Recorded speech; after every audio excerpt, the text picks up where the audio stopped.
Good evening, everyone. I'm Dr. Sonali Gokhale, and on behalf of Procter & Gamble Health Limited, it's an absolute privilege and pleasure to welcome you all to the Be the Change symposium that we all have been waiting for. A very warm welcome to the august audience here that are joining us live in the vibrant, diverse, culturally rich capital city of Nepal, Kathmandu. What more can we ask for? And I must tell you that this is the first time for me, and it's really hard not to fall in love with the people as well as this beautiful city. So a big round of applause, everybody, for Nepal and for Kathmandu. I also want to extend a very warm welcome to the online audience that is joining us across.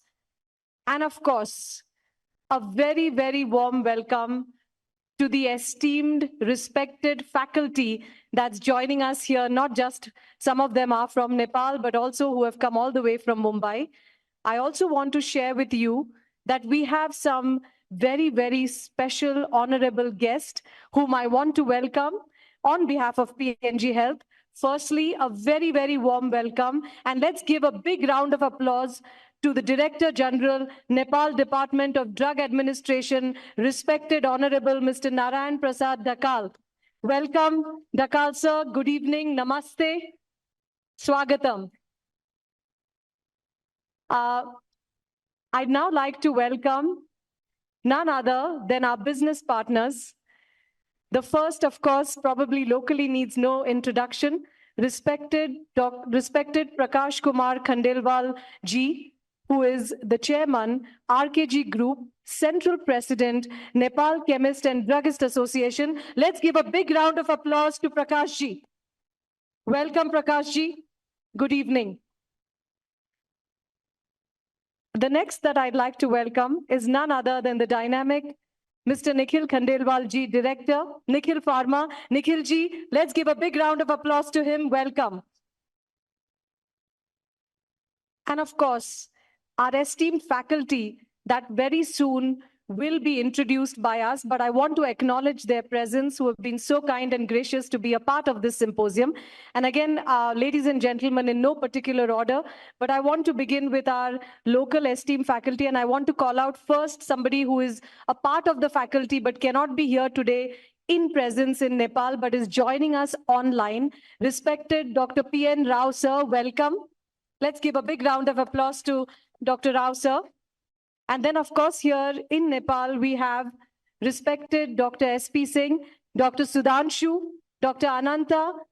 A very, very warm welcome, sir, to all of you on behalf of P&G Health. Let's give a big round of applause to them. And I must tell you, on the esteemed faculty is also coming all the way from Haryana, Karnal. Respected Dr. Sanjay Kalra, welcome. Let's give a big round of applause to him.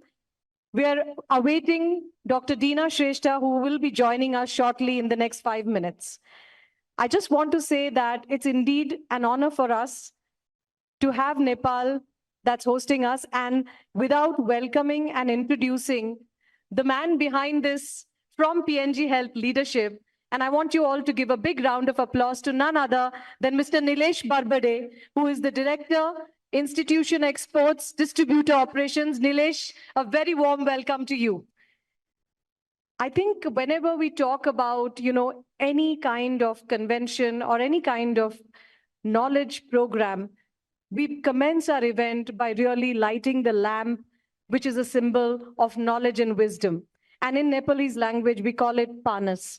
So I'd now like to invite, and it's an absolute honor for me to do so, our esteemed faculty, the dignitaries for this evening, to please join us on stage for the lighting of the lamp, which will be the beginning of this beautiful evening. And I must tell you that it's going to be an evening of engagement and knowledge, and we look forward to taking this forward. May I request all the respected dignitaries and the esteemed faculty to please come on stage for the lighting of lamp. And I'd like to request the P&G team as well to kindly accompany them as we light the lamp. So,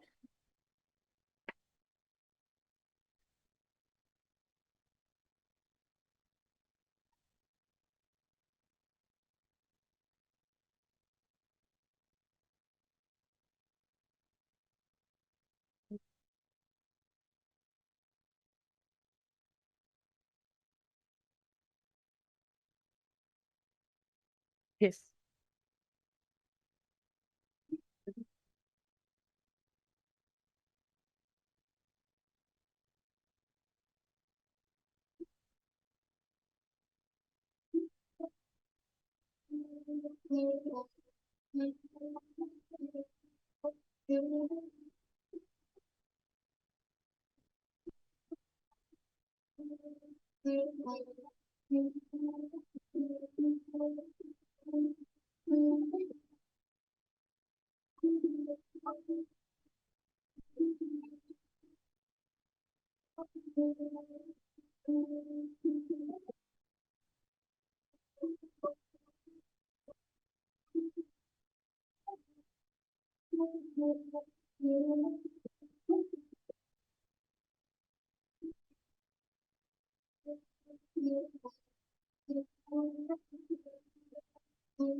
Introduction.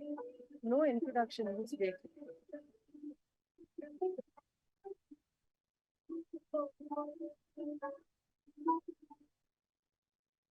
Sir, I'd request you to please continue to stay on stage, sir. Please, you're required. Prakashji, please stay on stage. Because as you all know, and first let's give a big round of applause, everybody, for the lighting of lamp session. Thank you so much. As you all know, it's not just about the commencement with the lighting of the lamp, but on behalf of PNG Health, as a token of love and respect, I'd now like to request Nilesh to hand over a flower bouquet to each of the esteemed dignitaries on stage.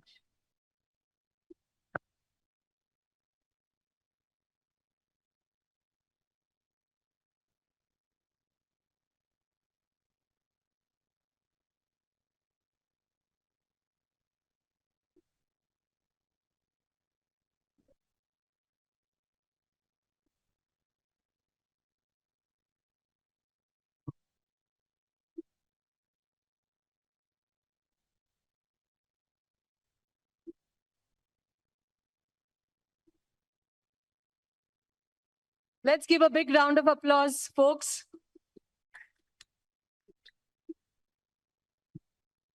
And I think as this beautiful ceremony of giving the flowers, I still want to request the esteemed faculty dignitaries to stay on stage for a minute, because I think for us, this is truly surreal and we want to freeze this moment with a photo. And I'd like all the PNG Health colleagues, please, to join me on stage for a picture.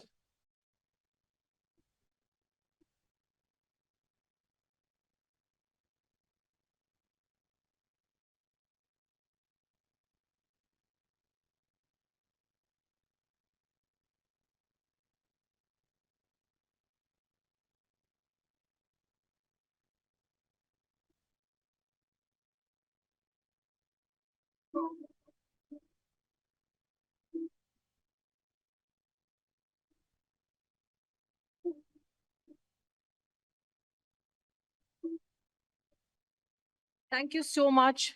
I'd like to request Nilesh to please stay on stage, and I'd like to request the esteemed panel, the dignitaries, to please have a seat. Thank you so much, everyone, for your graciousness. I think now I'd like to hand over. I'd now like to hand over to Nilesh for the keynote address. Thank you. Good evening, everyone.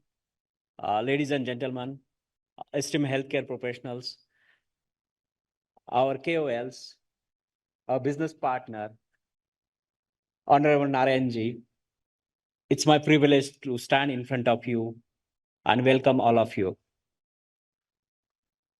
Today, we are embarking our journey in this beautiful country. And it's a pride for us, because when it comes to PNG, our commitment to health and well-being has been to the core of our values. Today, we are here to strengthen our ties in this beautiful country. When it comes to healthcare, we just don't think about improving the health. We think about human care. And I want to begin with a small AV on how we think about human care.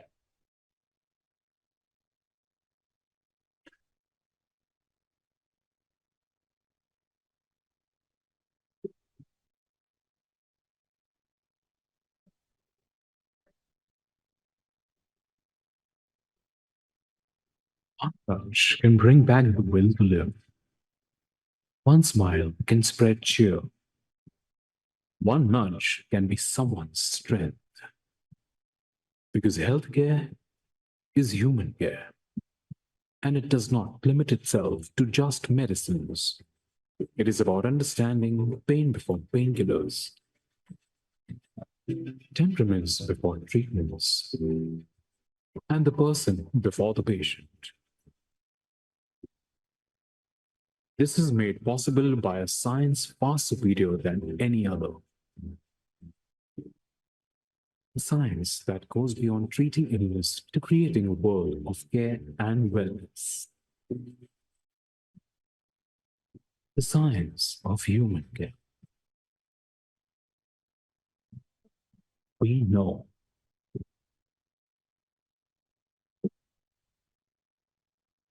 Because this understanding is the core of our innovations and the crux of our legacy.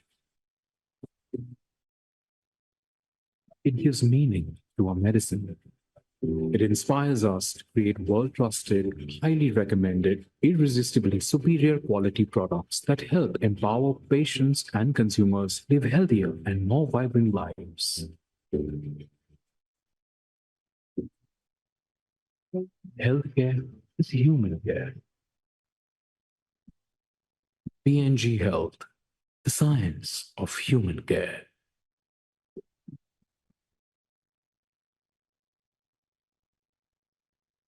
Ladies and gentlemen, this is how we think about human care.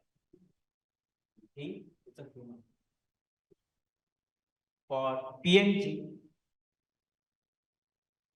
Nepal is very close to our hearts. We are reintroducing our portfolio here in this market by understanding unique needs of the people of Nepal. At the same time, our efficiencies would be far better to serve this market. As we embark our journey in this market, we also feel it's our duty to serve this market more efficiently and more effectively so that we cater the needs of the people. Ladies and gentlemen, I will close my welcome address rather, with a small AV on Nepal relaunch. Thank you. Nepal, a land blessed by nature, with daunting challenges and towering peaks reserved only for the resilient souls. Our connection with Nepal and its people runs deep. Earlier, our presence was under a different banner. Now, even though hands have changed, our unwavering commitment to your well-being remains the same. We acknowledge that this change was not easy, but we are now ready to restart a new journey together with you. Since 1837, P&G has built a rich heritage of touching consumers' lives worldwide, with brands that make life a little better every day. A company that is built on quality and innovation will continue to deliver better patient outcomes. But our commitment goes beyond just products. P&G Health combines breakthrough science with deep patient and consumer understanding to deliver trusted quality to empower people to live healthier and more vibrant lives. We put the health in human care. Our dedicated team is here to support you with knowledge sharing, training programs and resources, and we hope that you welcome us with the warmth which you would extend to an old friend. We are back where we belong. P&G Health, the science of human care. Thank you so much, Nilesh. And once again, a big round of applause to everyone to be a part of this. Thank you so much, Nilesh. We'll call you back again soon. Thank you. And I think I just see the audience, my dear friend, and the esteemed faculty for the evening for the first session. Dr. Deena Shrestha has just come in. So Dr. Deena, a very warm welcome to you. Let's give a big round of applause for Dr. Deena. Welcome. And I think, as you all know, I mentioned at the beginning, be the change is what we talk about. And this evening, when we think about diabetes and when we talk about complications of diabetes, it is our endeavor to focus on two of the most common complications, diabetic peripheral neuropathy and non-alcoholic fatty liver disease. As we begin the session, the first half is going to be on diabetic peripheral neuropathy. The second half will be on NAFLD. I want to let the audience here know, in case you have any questions for the faculty, feel free to put it down with a pen and paper, or we will have our colleagues with a mic around during the question and answer session, wherein the faculty will be looking forward to engaging with you, because I want to let you know that this is going to be a dialogue unplugged and not just a one-way discussion. I think let's have, yes, thank you. This is the stellar panel for the evening, but I think I'd like to request you to start off with the introductions of the faculty for the first half of this program. Can we have the introduction slide for the moderator for the first session, respected Dr. Sanjay Kalra? Thank you.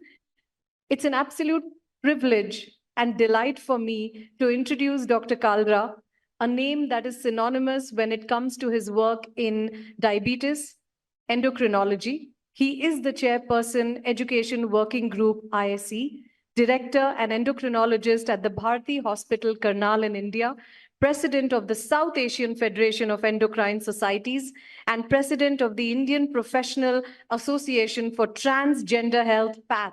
He has over more than 900 publications, and I think the list can go on, and he will tell me that please continue this. So I think a very warm welcome to Dr. Sanjay Kalra. Let's give him a big round of applause, who will be moderating the first session. And I will be inviting you on stage shortly, Dr. Kalra. The second on this session is none other than Dr. Deena Shrestha, a very, very dynamic, charismatic expert with nerves of steel. She is the immediate past president of Dean and Syfy's, clinical endocrinologist at the Norwich International Hospital and Medical College, Kathmandu, who really needs no introduction to the audience here. Besides this, she's advisor and contributor to WDF Nepal project, which is something close to her heart, nurse-led continuum of care approach for addressing diabetes in Nepal. Over 45 publications, Asian best practices for the care of diabetes in elderly, and the National Consensus Statement on the Management of Type 2 Diabetes in Nepal. Dr. Deena, a very warm welcome to you. Let's give a big round of applause. I'd now like to invite Dr. Kalra on stage to take this forward without further ado, for which everybody is waiting. Dr. Kalra, over to you. Thank you so much.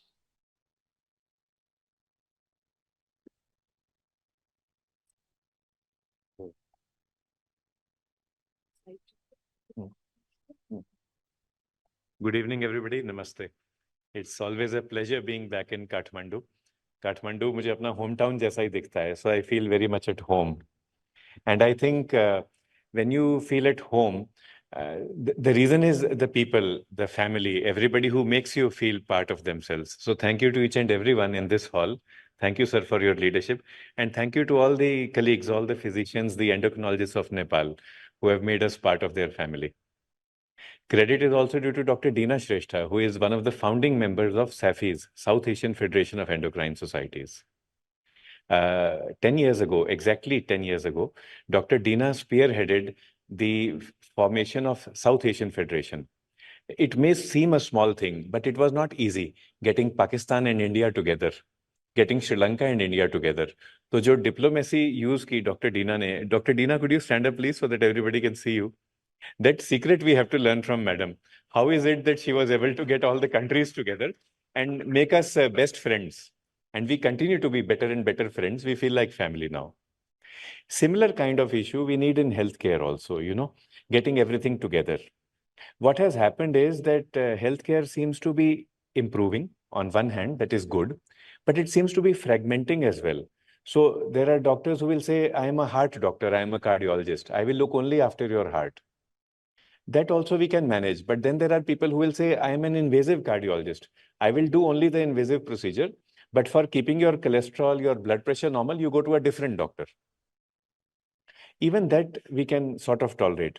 But then there are people who will say, I am handling only ischemic heart disease. For heart failure, there is a separate specialist. So in one way, it is good. When you have specialization, subspecialization like this, people get better quality care. On the other hand, it is bad because medical care gets fragmented. And sometimes we begin missing the simplest things. So people will say, I am a diabetes doctor, I am a heart doctor, I am a nerve doctor. But nobody will say that I am a common sense doctor. So let's talk about this today and let us see how we can bring good clinical sense, common sense back to the center stage of medical care. Before we talk about pharmaceutical optimization, we have leaders of the country whose job it is to decide which drug is to be approved in the country, which is not to be approved. But drugs act after basic things. The basic things are lifestyle, nutrition. And sometimes we miss that. If we do not have nutritional optimization of our population, if we are not able to optimize the nutrition, how will we be able to optimize nerve health or brain health or any other health for that matter? When we speak of nutrition, we speak of macronutrients, micronutrients, and mega nutrients, MEGA, mega. Now, the macronutrients are carbohydrates, fats, and proteins. That is adequate. Food security is not an issue for Nepal now. Food is there in plenty. When we speak of micronutrients, we have vitamins, minerals, and electrolytes. There is still a challenge here. There are still some parts of the country where iodine is deficient. In India also, in spite of universal iodization, we have many districts where we don't have adequate iodine. So minerals are in short supply. Anemia, continuously, iron deficiency anemia is one of the top 10 diseases in Nepal as per the GBD, Global Burden of Diabetes, which is published in Lancet. So that is also a mineral deficiency. Vitamin deficiency is common. Because of our diet pattern, vitamin B is deficient in vast majority of people. In people who are vegetarian, in people who are vegan, vitamin B will be deficient. Even in people who say that I am non-vegetarian, they are not taking non-veg food 3 times a day because it is so expensive. So in them also, vitamin B is deficient. So we have to look after the micronutrient sufficiency of our country before we talk about other things. The third nutrient class is mega nutrient, though that is not related to today's topic. That is not an issue for Nepal. Mega nutrients include water. Water is essential for nutrition. It is essential for life. And fiber. We call water a mega nutrient because you need it in bulk. You need it in liters per day. We have one very famous Indian politician. I will not take his name. He is called very fondly. People have a nickname for him. So he doesn't understand the difference between kilograms and liters. So he said once that kilograms of water, so it is actually liters. And fiber is called a mega nutrient because you need in bulk, and also it is a big size molecule. So coming back to micronutrients, which is the toughest, we need micronutrient sufficiency. How does this have a role to play in health and in diabetes care? Let's talk about that. Now, when we classify the complications of diabetes, we classify as acute and chronic. This classification is made by man. It is not made by God. And it is made to make things convenient for us. But this classification is incomplete because it makes us miss many things. For example, in acute complications, you have DKA. Yeah, you have diabetic ketoacidosis. You have hypoglycemia. But how do we classify the patient which Dr. Dina saw just today? Glucose of 900 plus, but the patient is walking. Patient is walking about. Patient says, I have no problem, but Dr. Dina had the problem. What to do with 900 sugar? So how to manage? That is not included in the classification. Acute complications for us in India and Nepal also means infections, infestations. That also you will read in the book. But what about rat bite fever? Rat bite is very common in Haryana, where I am from. And what I have seen in my state is that if the doctor is from a city, New Delhi, if the doctor is working in a tertiary care center, and patient comes to him and says, Doctor Sahab, in the night I slept very well, I was fine. In the morning when I woke up, there were all these red spots on my feet. The doctor will diagnose vasculitis. He will send this long list of testing for ruling out autoimmune disease. But if that same patient happens to come to an MBBS doctor who has lived in a village, who has come from a farming family, who is from a humble background, the doctor will say, that is rat bite. And then the patient will say, how did you know? And you just give the tetanus injection, you give antibiotic and things are fine. So these kind of complications are also not included in our classification. When we go to chronic complications, then we divide into micro and macrovascular. Microvascular are three: neuropathy, nephropathy, and retinopathy. But all the focus you will find in CMEs is on nephropathy. People forget about retinopathy and neuropathy, so let's talk about that today. Also, in the macrovascular complications, we classify as three: stroke, coronary artery disease, peripheral artery disease. That classification is complete up till that. But what about all the other diseases? Dementia is so common. Depression is one of the top 10 diseases in Nepal as per GBD. Liver disease, the common term we use is fatty liver, but now the terminology is changing. NASH, NAFLD, MAFLD, MASLD, and our experts will speak about that today. These are not included in our classification.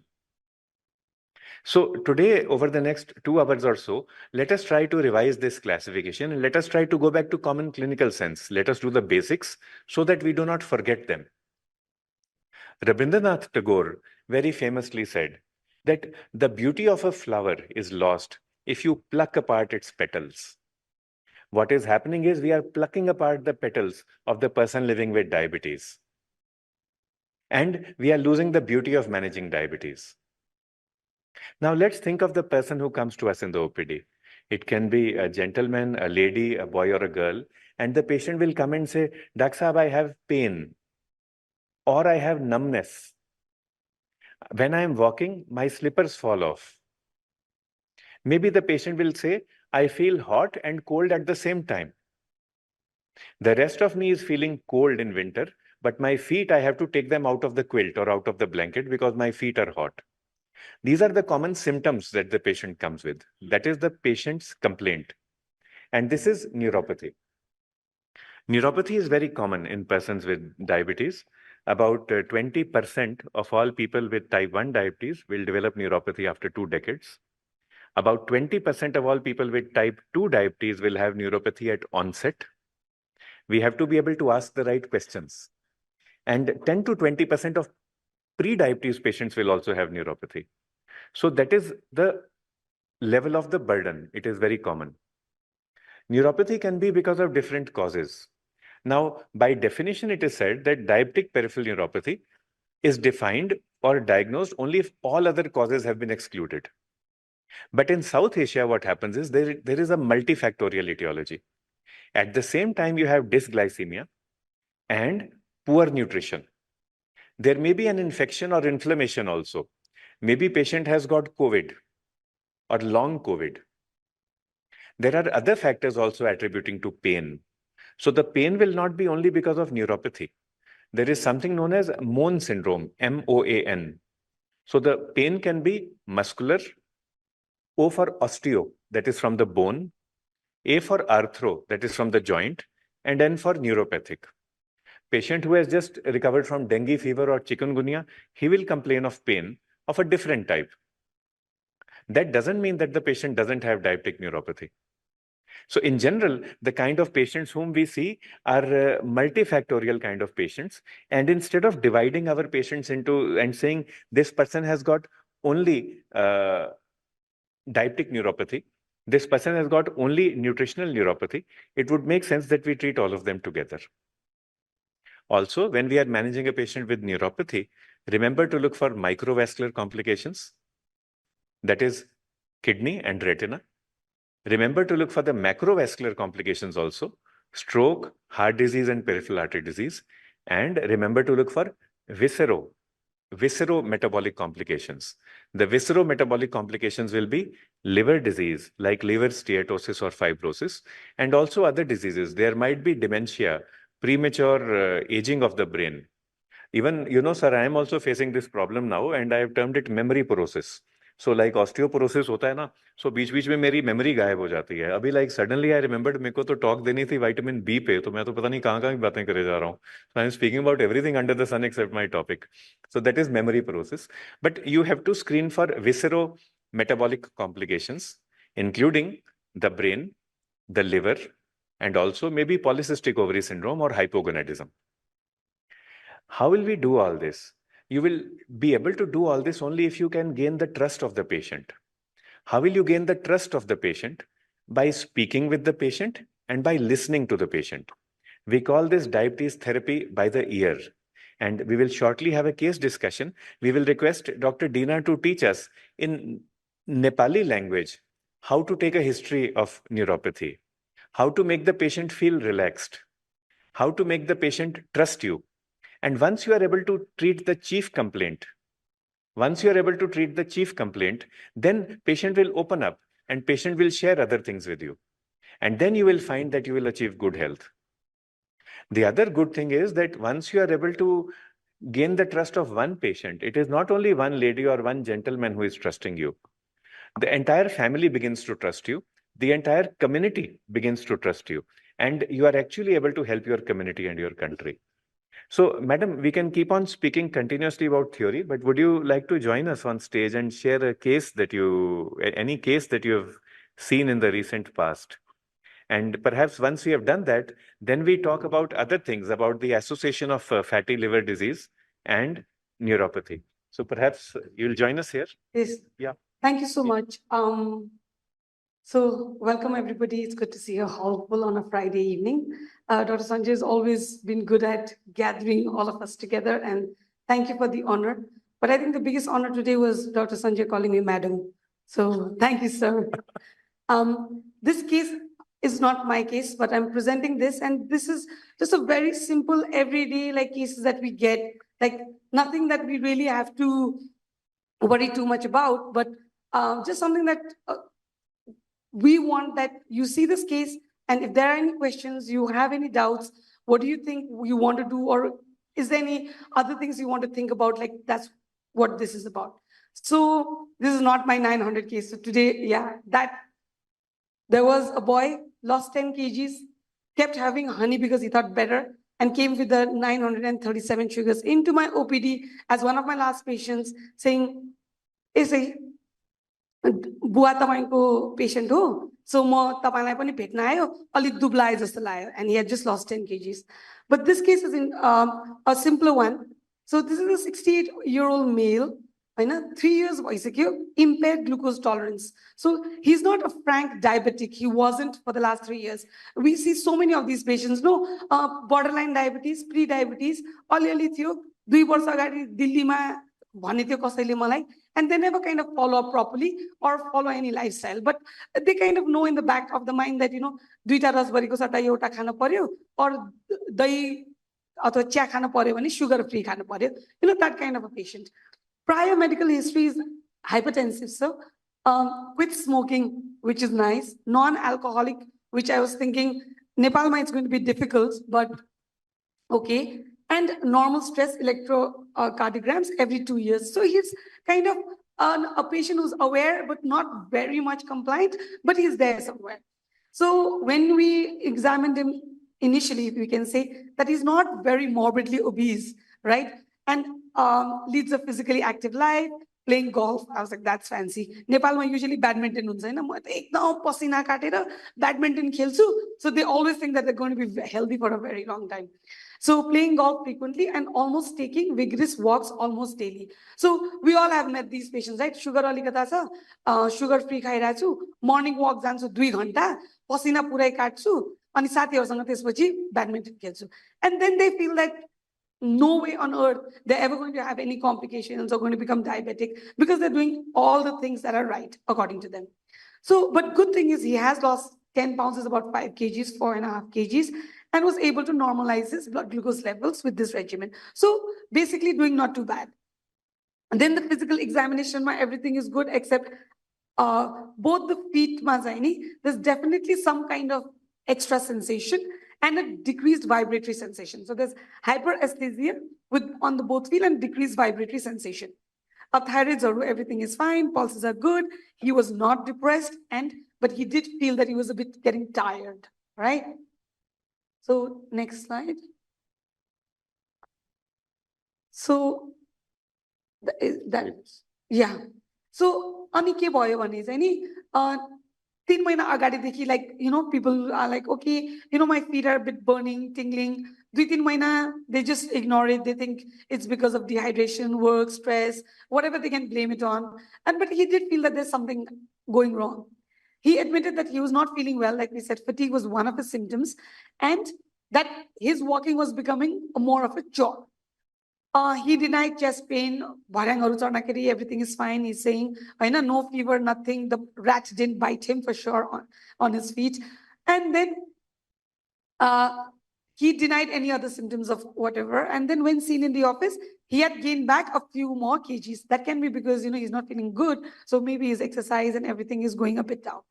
Laboratory tests, blood sugar levels, fasting is, remember, because he's impaired glucose. So fasting is fine. PP is a bit on the raised side, but this time usko HbA1c is 7.2. So he has become diabetic, right? And the complete blood count and lipid parameter, everything was normal. Okay. Now next, yeah. So the diagnosis was, okay, peripheral neuropathy, and the treatment was repaglinide. I didn't want to change the slides, but definitely repaglinide would not be our first drug of choice, given that obviously this patient could go into hypo. This patient doesn't have any liver or renal outcomes. There's no reason we want to start him on repaglinide. The drugs of choice, we can have a discussion what you would start him on. But this was just like, okay, let's start repaglinide and regular exercise and B12 supplementation with a protein-rich diet. Like Dr. Sanjay said, we also have to be very, very nutritionally sound. So protein-rich diet is there. And you know how every Nepali, like if you say macha masu khanus, so their immediate thing is uric acid borsa. So they're really scared of uric acid, but everything else, they're okay. So we encourage them good protein. And when we give them B12, we told them hypoglycemia bhaina re. And 2 months back, the patient had again lost weight, which is not usually common with repaglinide. We know that actually weight loss, weight gain because it is also secretagogue. And he had lost the 5 kgs, he had gained plus an additional 4 pounds. And the HbA1c is 5.6, which can be expected because if you started repaglinide, it's not a not potent drug. So the HbA1c could go down and slight ataxia was noted. So this is it. So there's a lot of mix in this case, and we are open for discussion. So your comments. Just like to ask the audience, how frequently do you see such patients? Is it common? Any comments? Yes, we can pass the mic to the... Yes, we actually have in the audience the team that will pass on the mic, as I said earlier, or you can put down your questions on the paper. Feel free to ask the panel. And I already have some questions here from the online audience, Dr. Dina and Dr. Kalra. Yeah, sir.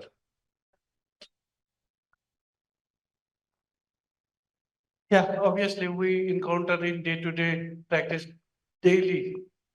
Yeah, I have got so many experience regarding the pre-diabetic and diabetic patient. And obviously I have encountered one of the great thing that it has found that the patient who has history of smoking has came with a much more often complaints of the tingling sensation as these things. Yes. Thank you, sir. Smoking is major risk factor.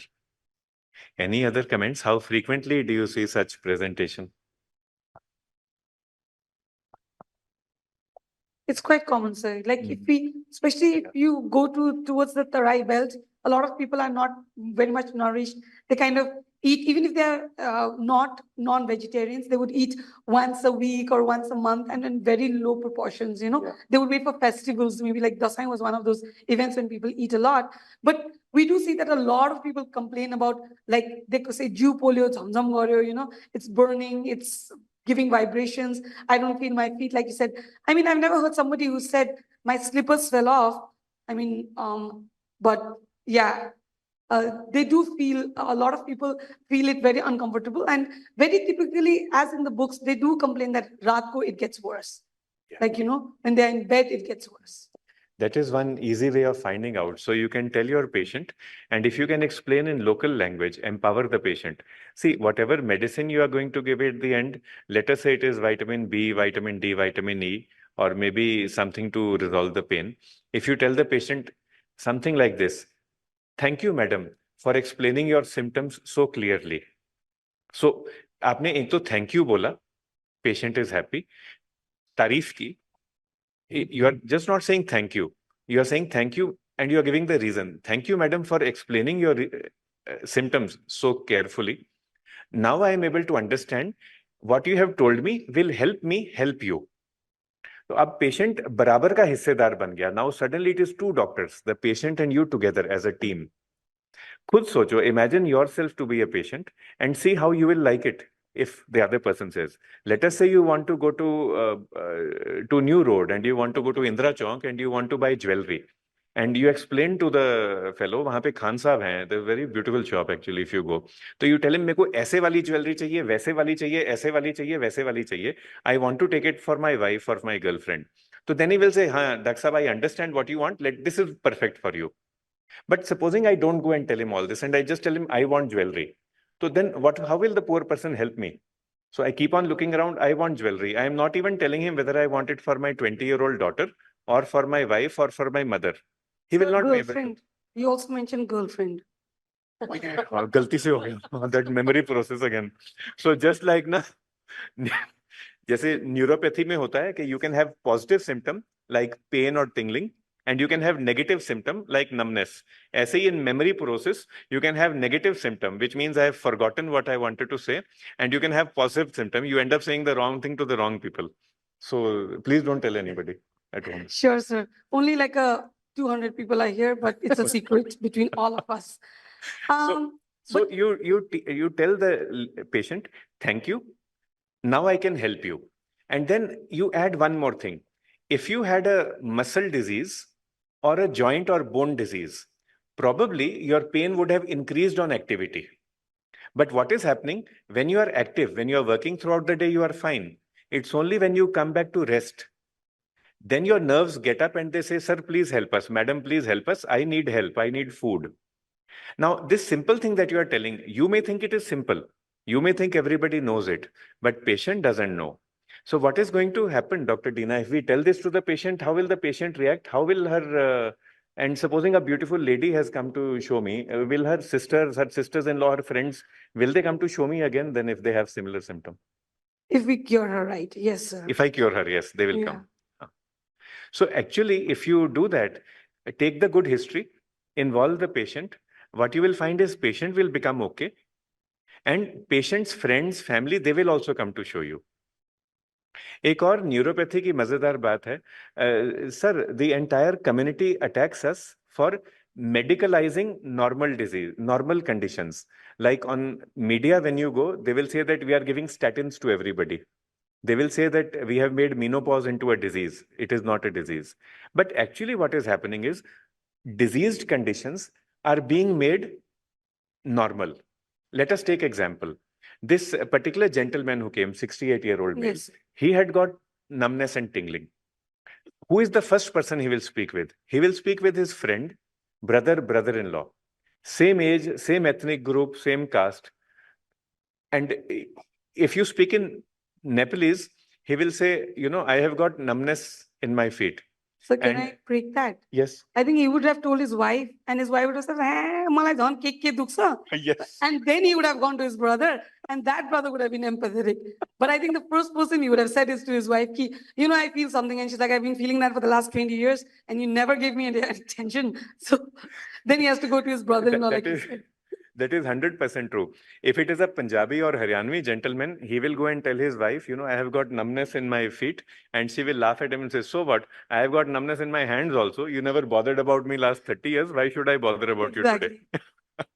So it becomes normal. The fact that you have got numbness or tingling, that becomes normal because everybody has got it. Supposing I have a complaint of proximal myopathy, maybe I have osteomalacia, vitamin D deficiency.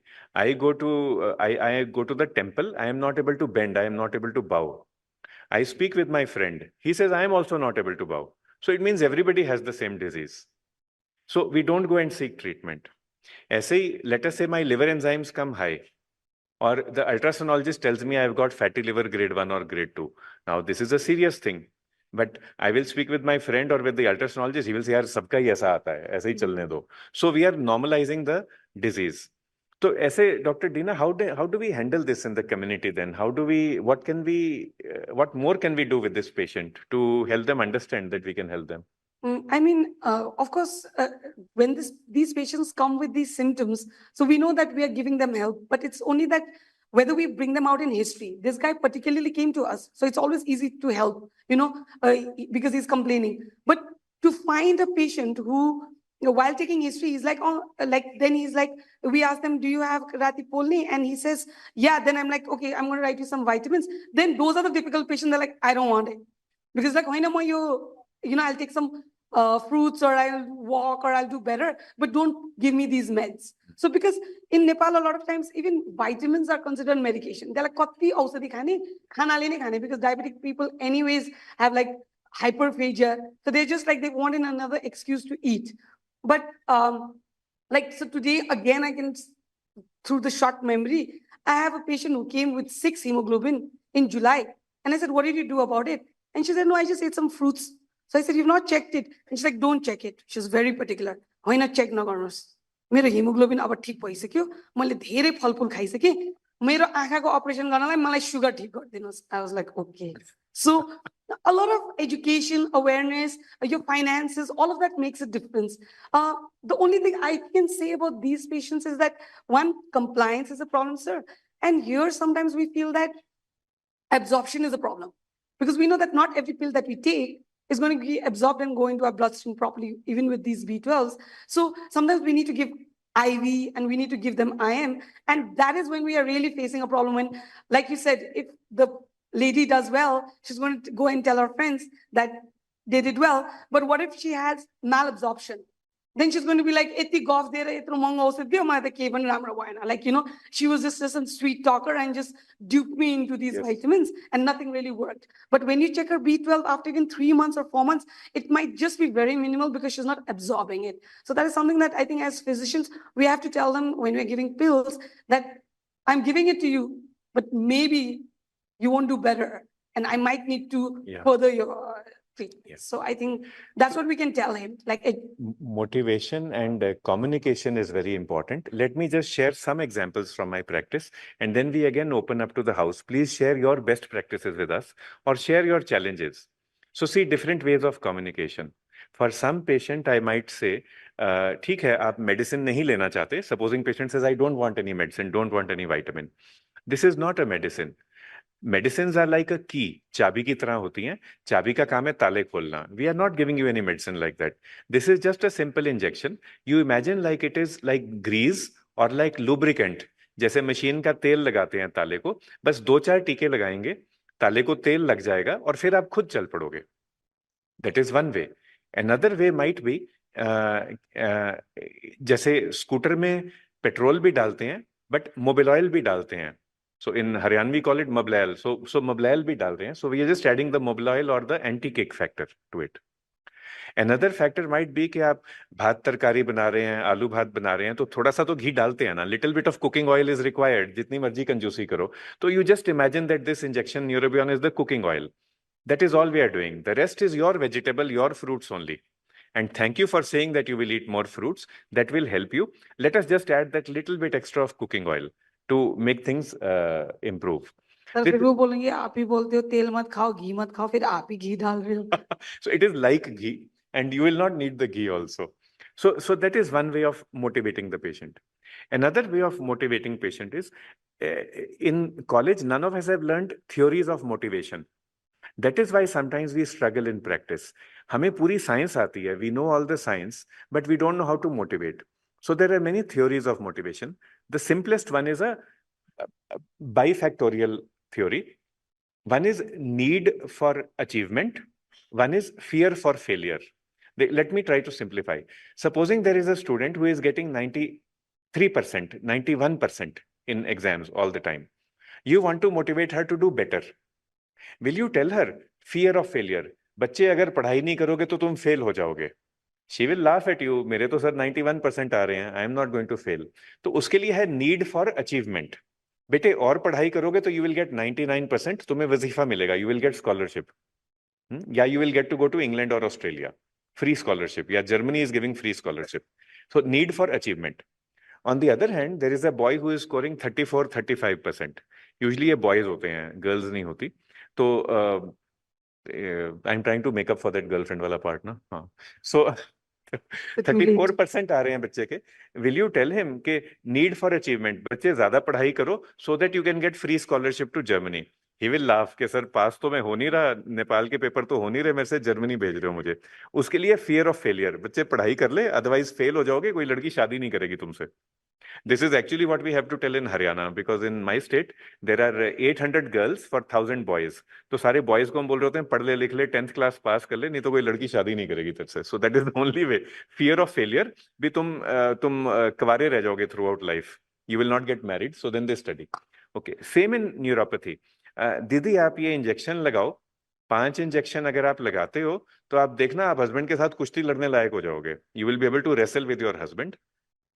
And you will win. जीत भी जाओगे. साथ में husband भी है, वो भी smile कर रहा है और उसको साइड में यार तू भी 4 टीके लगवा ले, तू भी जीत जाएगा कुश्ती में. तो so that is another way of motivation. I think there's some questions also, sir. Yeah. Online questions?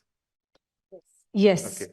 So I think it's really very interesting and engaging, and probably the audience here also might want to share the best practices, or as you said. But in the meanwhile, there's a question from the online audience, and I think one of it you've already covered. How can healthcare providers effectively communicate the risks and management strategies for peripheral neuropathy to their diabetic patients? But I think the second interesting question that has come up is, that when we look at the Southeast Asia landscape, right? Are there any common potential causes of diabetic polyneuropathy? And why is it so crucial to understand these? And what kind of preventive measures would you want to, sort of incorporate in your holistic management of such patients? So that is a multifactorial kind of a question also. Yes. But let's take one by one. So Dr. Dina, what are the complications of neuropathy if we don't treat? What is commonest in Nepal? DPN, like DPN and foot and amputation? Very less. I Less. keep hearing that in India there's a lot of amputations and a lot of foot ulcers. But I thought it was only in my hospital, but we did run a data because Dr. Satyam Raj Bhandari, he's from UK and he's really interested in this. But we haven't got the data that says that we have a lot of amputations. It's not that we don't have it, but it's not as much as it is in India and other parts. I think the same is it also in East Asia, sir. Korean, Japanese, they also don't get a lot of amputations and foot ulcers. In East Asia, there is less of amputation and there is relatively less coronary artery disease also. There is more of stroke. Nepal, unfortunately, is right in the middle. There is a lot of stroke and there is a lot of coronary artery disease. But when you look at GBD again, global burden of disease, you find that cardiovascular disease is not there in the top 5 in Nepal, while it is there in the top 5 for the rest of the world, entire world. So this microvascular complication is more important, and it actually worsens the quality of life. It can cause depressive symptoms and it can cause anxiety-like symptoms as well because patient is unhappy. So how do we manage? Like sir said about smoking. Sir, any other factors? How do you communicate with your patients? And how do you sort of like comprehensive management of neuropathy? Apart from the glucose control, what else do we tell them? And any challenges you have faced, how you have handled them, sir? Yeah, I have had basically what happens, sir. whether the patient is diabetic, then yeah, obviously we have gone through the vitamin B12 level, vitamin D level. I always analyze those things, and yeah, obviously, pregabalin such medicines are going to help. And sometimes I have to use the amitriptyline also, so that it works really very good in the peripheral neuropathy. So these are the few products with which we are doing good. When you tell them to stop smoking, do they listen? Yeah. Then they will say they took khaini and then they drink Yes. more alcohol because they're depressed and cannot sleep because of the pain. Yes, they So I can't think sleep. the one of the biggest challenges is alcohol and a lot of tobacco Tobacco. use. Can we ask Chewing tobacco. the younger doctors in the audience, your comments when you have to deal with an elder patient, do you find it difficult? Do the patients listen more to you, or do they not listen? And how can we convert your youth into strength in terms of motivation? Anybody from the audience?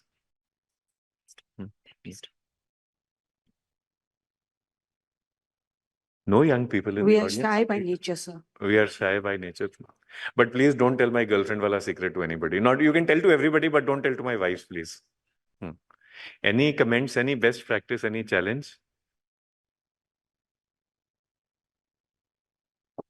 I think the challenge would be also be, I'm not the young one in the audience, but the older one on the stage. But I think the challenge is the limited amount of medicines that we have and the limited amount of data that we have that says, proves that it's better. Like, it's not like we give them the medicine and they feel better. And most of the drugs do have their own side effects. So I think that is one challenge that I face, that it's easy to give them, like he said, duloxetine, amitriptyline or pregabalin, and they might feel better, they might feel worse in other aspects of their life, but that is not their treatment. So I think somehow over a period of time, like you said, they do end up getting a bit depressed and frustrated, and the side effects of these drugs also kind of start showing up. So that's one thing.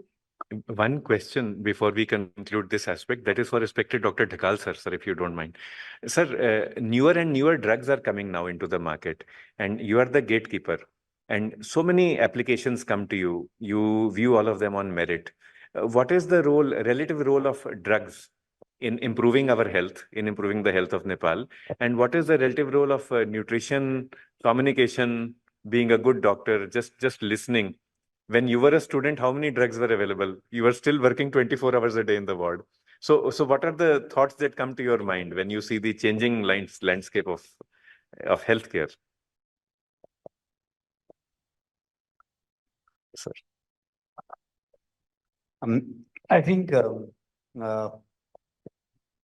normally what I think is whatever comes up, new drug, and then again we are thinking of creating new drugs. So kind of continuous loop going on. Yes. And still we are not getting exactly the solutions. Solutions are also coming contingent with changes in the technologies and coming new type of things.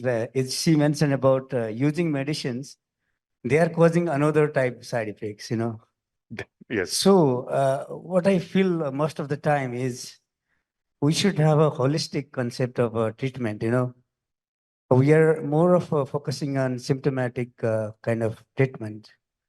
That always come to my mind when I regulate also, mostly in the psychiatric drugs, particularly, not like in diabetes also, we have seen several development, new type of solutions, medicines are coming, which is very really good. But still, I see some sort of drug induced effects and symptomatic treatment of all this type, as you mentioned about neuropathy and other thing. Probably making some sort of more challenge to us, for a regulator also. We are really getting, and we are not getting exact data also. There is a problem. So whatever studies are there, whatever findings are there, whatever outcomes, we really titrate, this is the good thing. So there is a problem.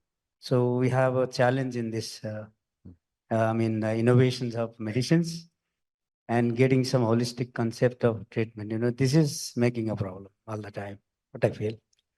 So challenges are multifactorial, but then there is this saying that God puts burden on your shoulders after looking at the strength of your shoulders.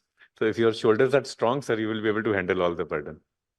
There is one quote from Buddhism before we hand over to our next session, and that is that pain is inevitable. So maybe diabetic painful neuropathy is inevitable if you don't control, if you stop smoking. But suffering is optional. You don't have to suffer. So you can tell that to the patient also. So, madam, you have this painful symptom or this negative symptom. You are suffering from it. The diabetic painful neuropathy has come, that okay, that is ordained by God or by our lifestyle, but you don't have to suffer. Suffering is optional. So let us take the proper nutritional supplements. Let us do the proper glucose control and we can overcome suffering. When we use this quotation from Lord Buddha, then the vast majority of our population will listen and they will agree to take the medicine with us. So we will become one team working together for the betterment of health of Nepal and South Asia. Thank you so much. Excuse me, if the time permits, may I ask you a question? Sure. Since both of you are endocrinologists, so it's slightly different from peripheral neuropathy. Last week, I got myself checked. My vitamin D levels came 19. I don't have any symptoms. And when I look back, like 50% of my patients have vitamin D levels lower than the normal range, right? So being a liver specialist, we often go through all the tests and alkaline phosphatase is absolutely normal. Now, question is, when D deficiency is so common, how often do we see osteomalacia and rickets? Or is it time? Because in my clinical practice, I've not seen many cases of osteomalacia or rickets. So Yeah. just thought, maybe we Vitamin- should reset the levels because since it doesn't have any impact on the bone health or even, No, it does. It has an impact on bone and muscle health both, as well as all other types of metabolic health. Vitamin D deficiency is rampant. Osteomalacia is not so common. However, if we take a careful history and we take it to the right way, we will increase our pickup. So, like, let us say I ask the patient, do you have difficulty in walking or climbing or in performing activities of daily life? If the patient is not doing activity in daily life, she is going to say, no, I have no issues. Then pain also, if you have pain and tenderness, the threshold needs to go up. People get used to pain and suffering, so they will not complain. However, for the same lady, if I ask, when you go to the temple, are you able to bend? When you go to the mosque, are you able to perform namaz? Then you see the uptake will jump like anything. And you will get lots of patients who are complaining of osteomalacic symptoms because that is important for that particular lady going to the temple or mosque. So we can take still you are right, there is a lot of difference. The biochemical reason, let me explain. As vitamin D comes down, PTH goes up, parathyroid hormone goes up. It is not the vitamin D deficiency directly which will cause bone disease or muscle disease. It is the increase in parathyroid hormone which will cause a catabolic effect upon the bone. So if you have tonic parathyroid excess, you will have bone weakness. Now, this threshold is quite clear cut. They have very good biochemistry and they have shown it is the same, but there will be inter-individual variation. So somebody with a low vitamin D may not have high PTH. If we check your PTH, it will be normal. That is why the bones are normal. Another person with the same PTH as you will have with same vitamin D as you will have high PTH. That is why she has more symptoms. Thanks. Thank you so much. So I just want to conclude by saying thank you, everybody. Just the two take-home messages would be, just because you give vitamin D doesn't mean it's being absorbed. Just make sure that you might want to change it into IV or IM. And the other one is that this is the winter season. And we all know how Nepali people love hot water bags. And we all have those amas and buas who take up these hot water bags. They have peripheral neuropathy. They don't feel the hotness and they come with really bad burns. So please make sure that we make these patients aware. Painful is easy because they come to you. But when it becomes the numbness, then sometimes the complications also are not so good. So thank you so much for having me here. And thank you so much, sir, again. Thank you. I just want to say thank you so much, Dr. Kalra and Dr. Dina, for such an enlightening, engaging, and a very pragmatic dialogue unplugged. We really appreciate it and put forth so elegantly. I think all of you are now looking forward to the next part of this evening, which is the topic on NAFLD, for which I'd like to invite from my team, Dr. Manan Shah, to take this session forward. Thank you so much.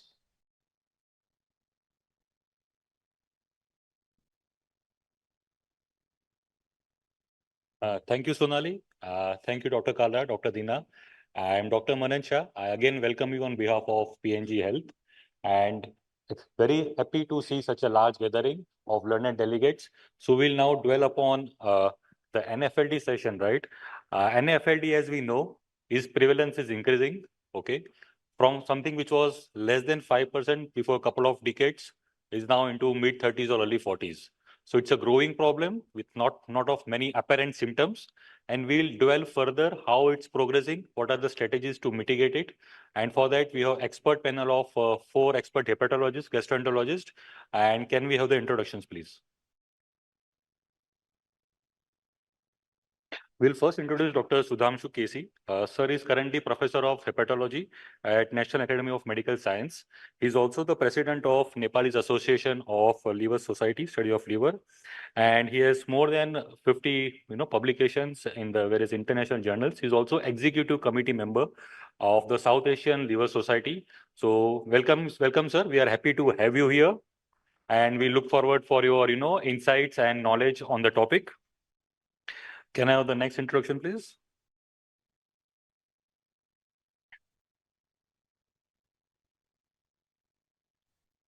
Next is Professor Dr. S.P. Singh, sir.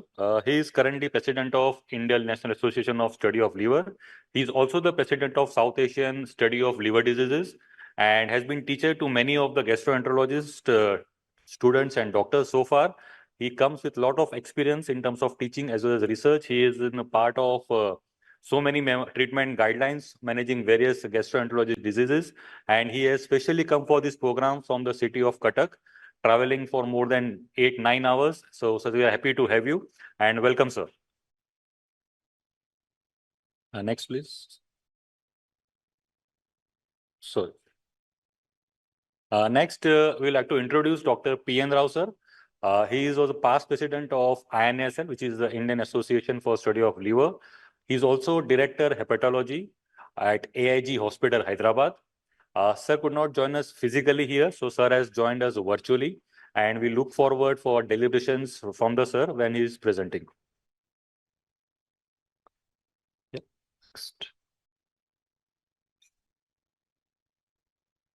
Next, we'll introduce Dr. Ananta Shrestha. He is consultant hepatologist and therapeutic endoscopist.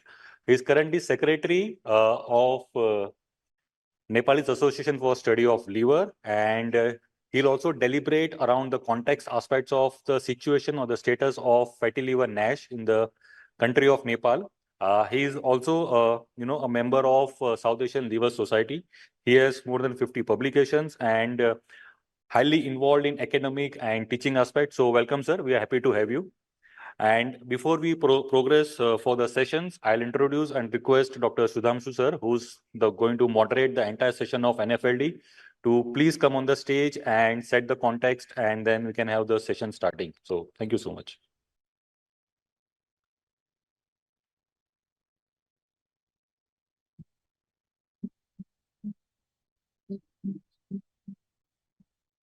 Good evening. It's nice to be here in front of a houseful audience. After the interesting session on diabetes, we'll be moving forward to NAFLD, non-alcoholic fatty liver disease. The NAFLD has become global pandemic. If we see now, it's almost every 1 in 3 are suffering from this non-alcoholic fatty liver disease. And as told by Dr. Kalra earlier, that the ultrasonologist who diagnosed this disease in first hand, they tell, or they tend to tell the patient that, oh, everyone has this, so you don't have to worry. But that's not the case. Now, we are going to have 3 important lectures on NAFLD. First, Dr. Ananta will tell about the characterization of NAFLD patient in Nepal. That's very important, and we need to know in how many ways this NAFLD patient present to us. And then we have Professor P.N. Rao speaking on diabetic fibrotic NASH. We know that this non-diabetic NAFLD, we have vitamin E as the mainstay of the treatment, but we don't have much treatment to offer for diabetic NASH. So he'll be talking on that aspect. And Professor Singh, SP Singh, all the way from Cuttack, he traveled from 6 a.m. today and then reached here at 6 p.m. So very eminent speaker in the field of NAFLD. He'll speak on how to decrease mortality in cirrhotic NASH. So we'll be having a academic feast on NAFLD. I hope everyone will take home, everyone will have very good take-home message from this PNG sponsored CME. With this, I'll invite Dr. Ananta Shrestha for his first talk. Thank you.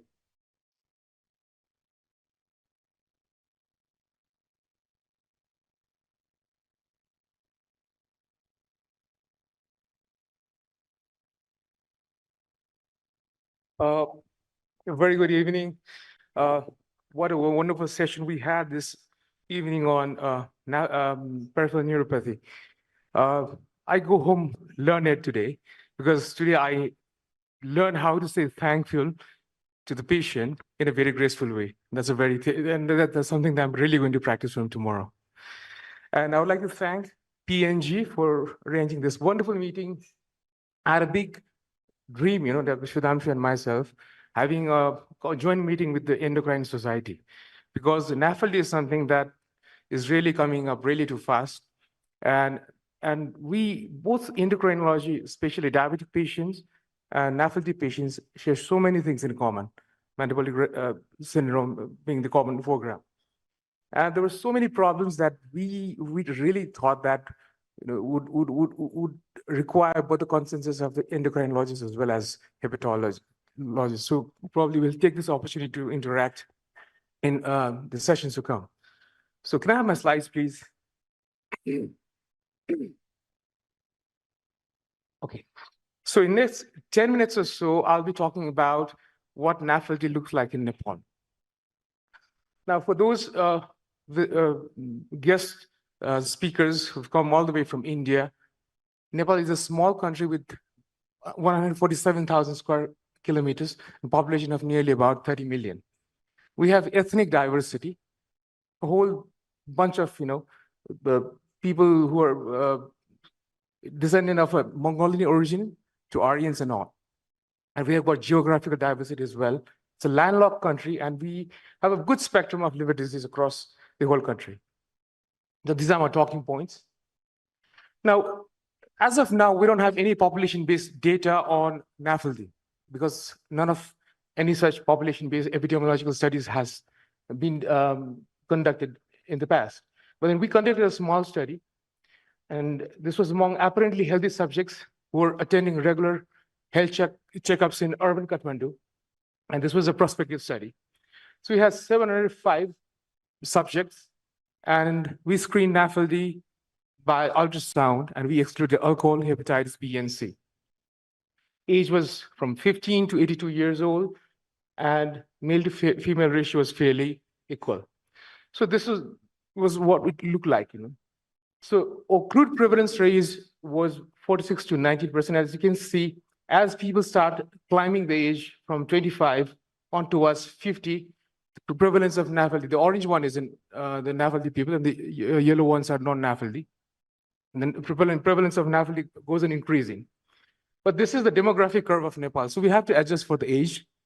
And when we adjusted this prevalence data with the demographic curve of Nepal, what we found that the crude prevalence would be about 46%, and age-adjusted prevalence was 33%. So 1 in every 3% in Nepal have got fatty liver, which is not because of alcohol or any other etiology. So as you can see, this is the current image of the city of Kathmandu. It's a totally big concrete jungle, and you can see lots of big concrete towers and all everything that requires a define an urban city. And this is a very common scene out here. Young children line up in front of a KFC or any fast food restaurant. And obviously, this is one of the reasons why we are coming up so much of fatty liver, diabetes, all metabolic risk factors and all. However, Nepal is not just the previous two images that I showed earlier. Nepal is, there are places which are pristine, untouched, and those places where urbanization has not, even stepped its feet. There's some other photographs, and these are real Nepalese patients. Those patients probably have never seen an airplane, or never rode a bus, or never ever seen a microwave oven or a pressure cooker. Now, let's see how it looks like in remote, hilly, and mountainous areas. Now, these are the data that was gathered by Dr. Sudhanshu. As you can see, the ones that are on the northern side, the Mugu, Humla, Jumla, Dolpa, Manang districts are all mountainous terrain. And it's far from urbanization. And you can see the prevalence in these areas are far less. It's hardly more than 9%, So it's nearly about 1/3 of what we see in Kathmandu Valley, isn't it? So this definitely gives a very close link with urbanization and the prevalence of NAFLD in Nepal. And when we did another study, when the prevalence of people residing in mountainous area, that is Manang, was 6%, when immigrants, those people who came all the way from Manang and settled in Kathmandu, the prevalence was 27%. So this directly showed that it's might not be just the genetics, but the urbanization and the lifestyle that people adopt when they come to an urban area. Now, this was a very interesting study that I found just a couple of months back. This was the perception of obesity and overweight among people living in suburban Nepal. This is very interesting to know that people who were obese or overweight didn't perceive themselves as being overweight. And those people who had normal weight, they thought that they were undernourished. So this is an irony. This is a typical dogma that we are facing.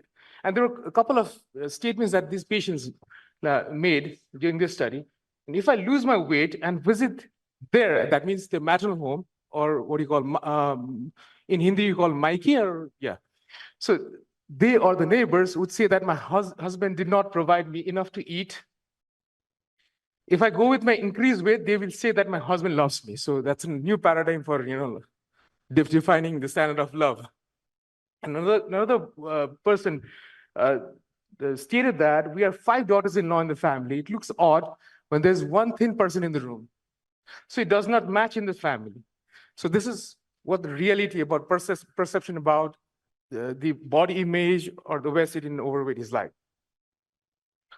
Now, characterizing NAFLD patients in Nepal. So this is a small study that we conducted in our center. We had 130 NAFLD patients carefully selected.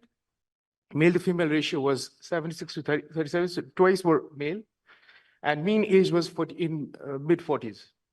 So 21% were hypertensive and 8% were diabetic. If you look at the BMI, just 3% had normal BMI or BMI lower than normal. So rest of the 97% of the patient had overweight or obesity. And if you look into the conventional classical metabolic risk factors, nearly about 50% did have impaired fasting glucose, central obesity in nearly about 85%, hypertension in 40%, and dyslipidemia in nearly about 60 to 70%.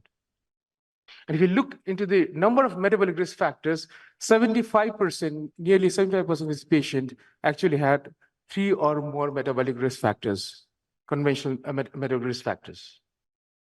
And when it comes to significant fibrosis, that really is the crux, that the fibrosis in a NAFLD patient difference those patients who are going to have problem with decompensation or liver cancer in the future. And those patients who would not have significant fibrosis, they just have a benign NAFLD. Now, among 40 patients, we did elastography with shear-wave elastography with Toshiba. We found that nearly about 18% had significant fibrosis. And out of these patients, nearly about 4% of this patient patient with fatty liver at any time had advanced level of fibrosis, as indicated by fibrosis of more than 10 kilopascals. Now, diabetic population have got increased chances of developing NAFLD, as well as complications related to NAFLD as well.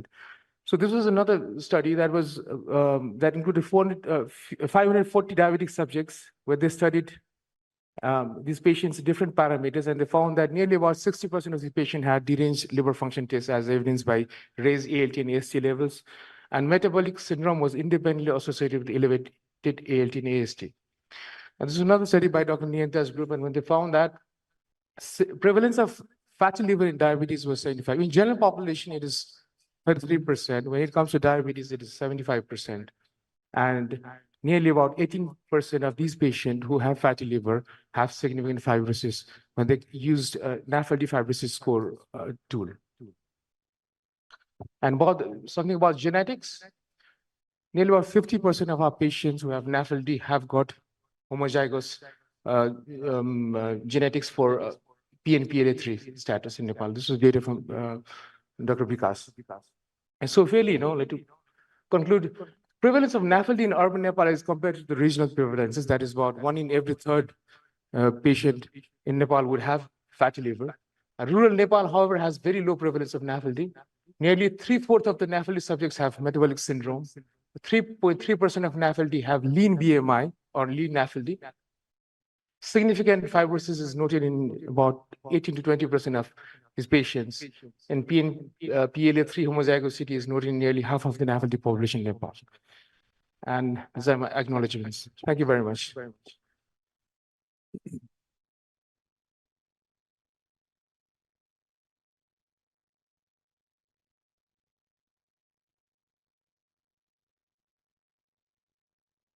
Thank you, Ananta, for taking us to the journey of NAFLD in Nepal.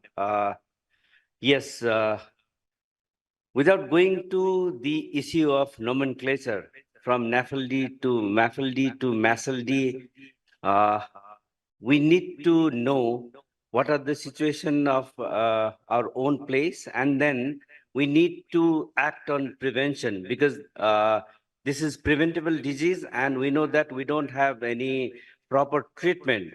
So, as elegantly showed by Dr. Ananta, that Manangi people, when they are in Manang, they have less than 10% of NAFLD. But when they come to Kathmandu, with their change in lifestyle, they are having 30%. So this is a lifestyle disease, and we need to know it, and we need to discuss with our patient, and we need to tell them about the importance of exercise and maintaining the BMI, and not having overweight and having love of the husband, as stated in that particular paper. Next, we have Dr. P.N. Rao. He'll be joining us virtually. Can you have his slide, please? Everybody is able to hear? Yeah, thank you very much. Unfortunately, I missed the opportunity to come to Kathmandu because of some personal reasons. And I'm sure there will be another occasion to see you all in person. And when they asked me about the management of diabetic fibrotic NASH, I was in a fix. First thing is, he's a diabetic, and there is a NASH. Not only NASH, there is a fibrosis also. And therefore, and then it is a little bit tricky thing to talk about diabetic fibrotic NASH. Let's go there. And then I bring greetings from the Asian Institute of Gastroenterology. There is a carpet oven. This is not a photograph. Well, then, when gastroenterologists thought that when we were looking at the fatty liver, they just looked at the NASH, cirrhosis, and the hepatocellular carcinoma.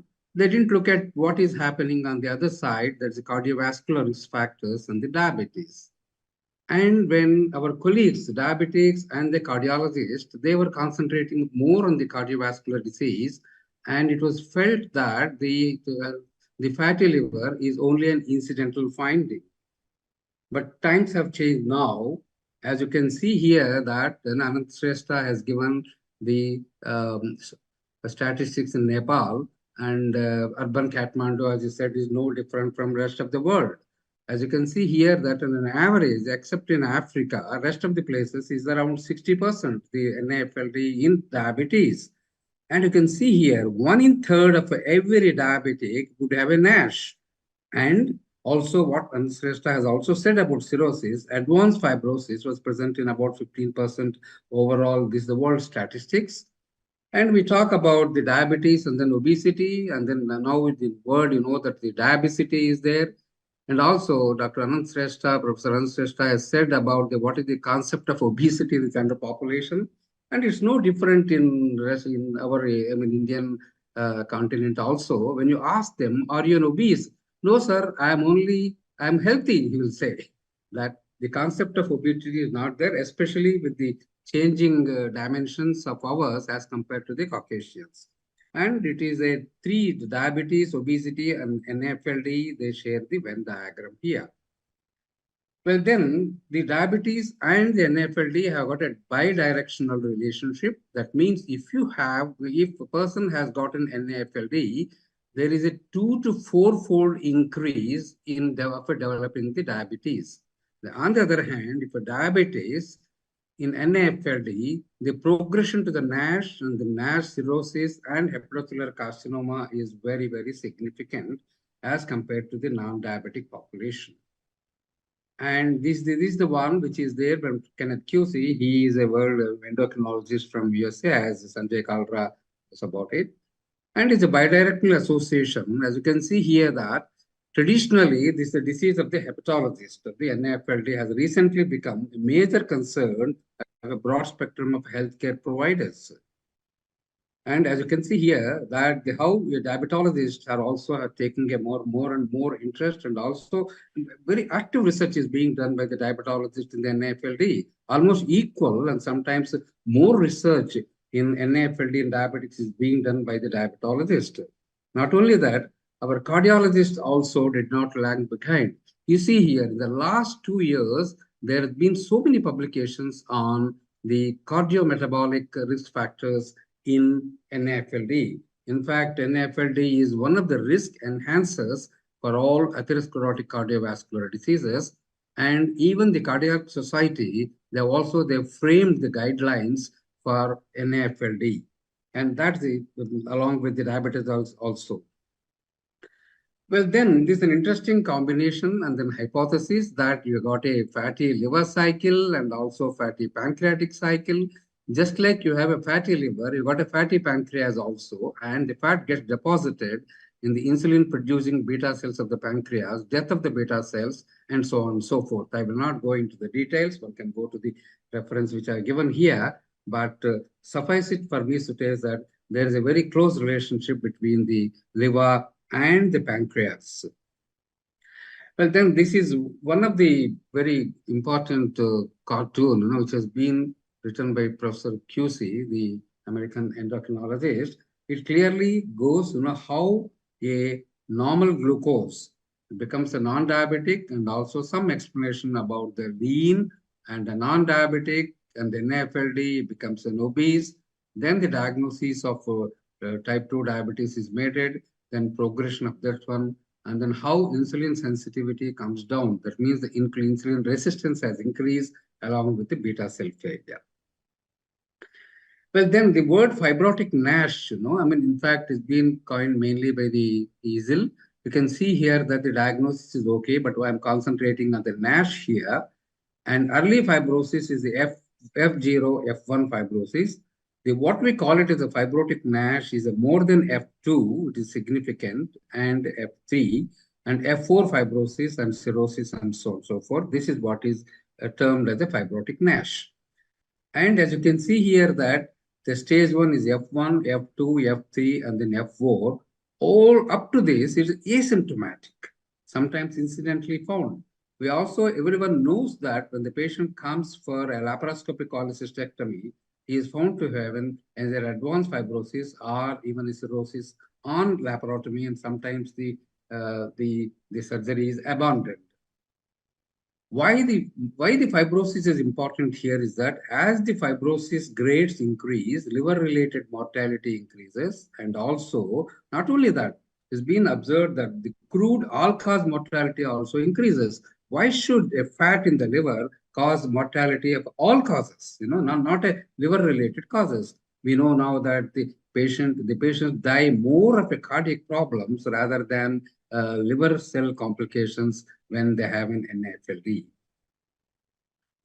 Well, it's been alluded to. You can see here that the prevalence of NAFLD using a different diagnostics tools, whether it's an ALT, computed tomography, liver ultrasound, and the spectroscopy, and then as compared to the general population, and the prevalence is more in the diabetic is expected.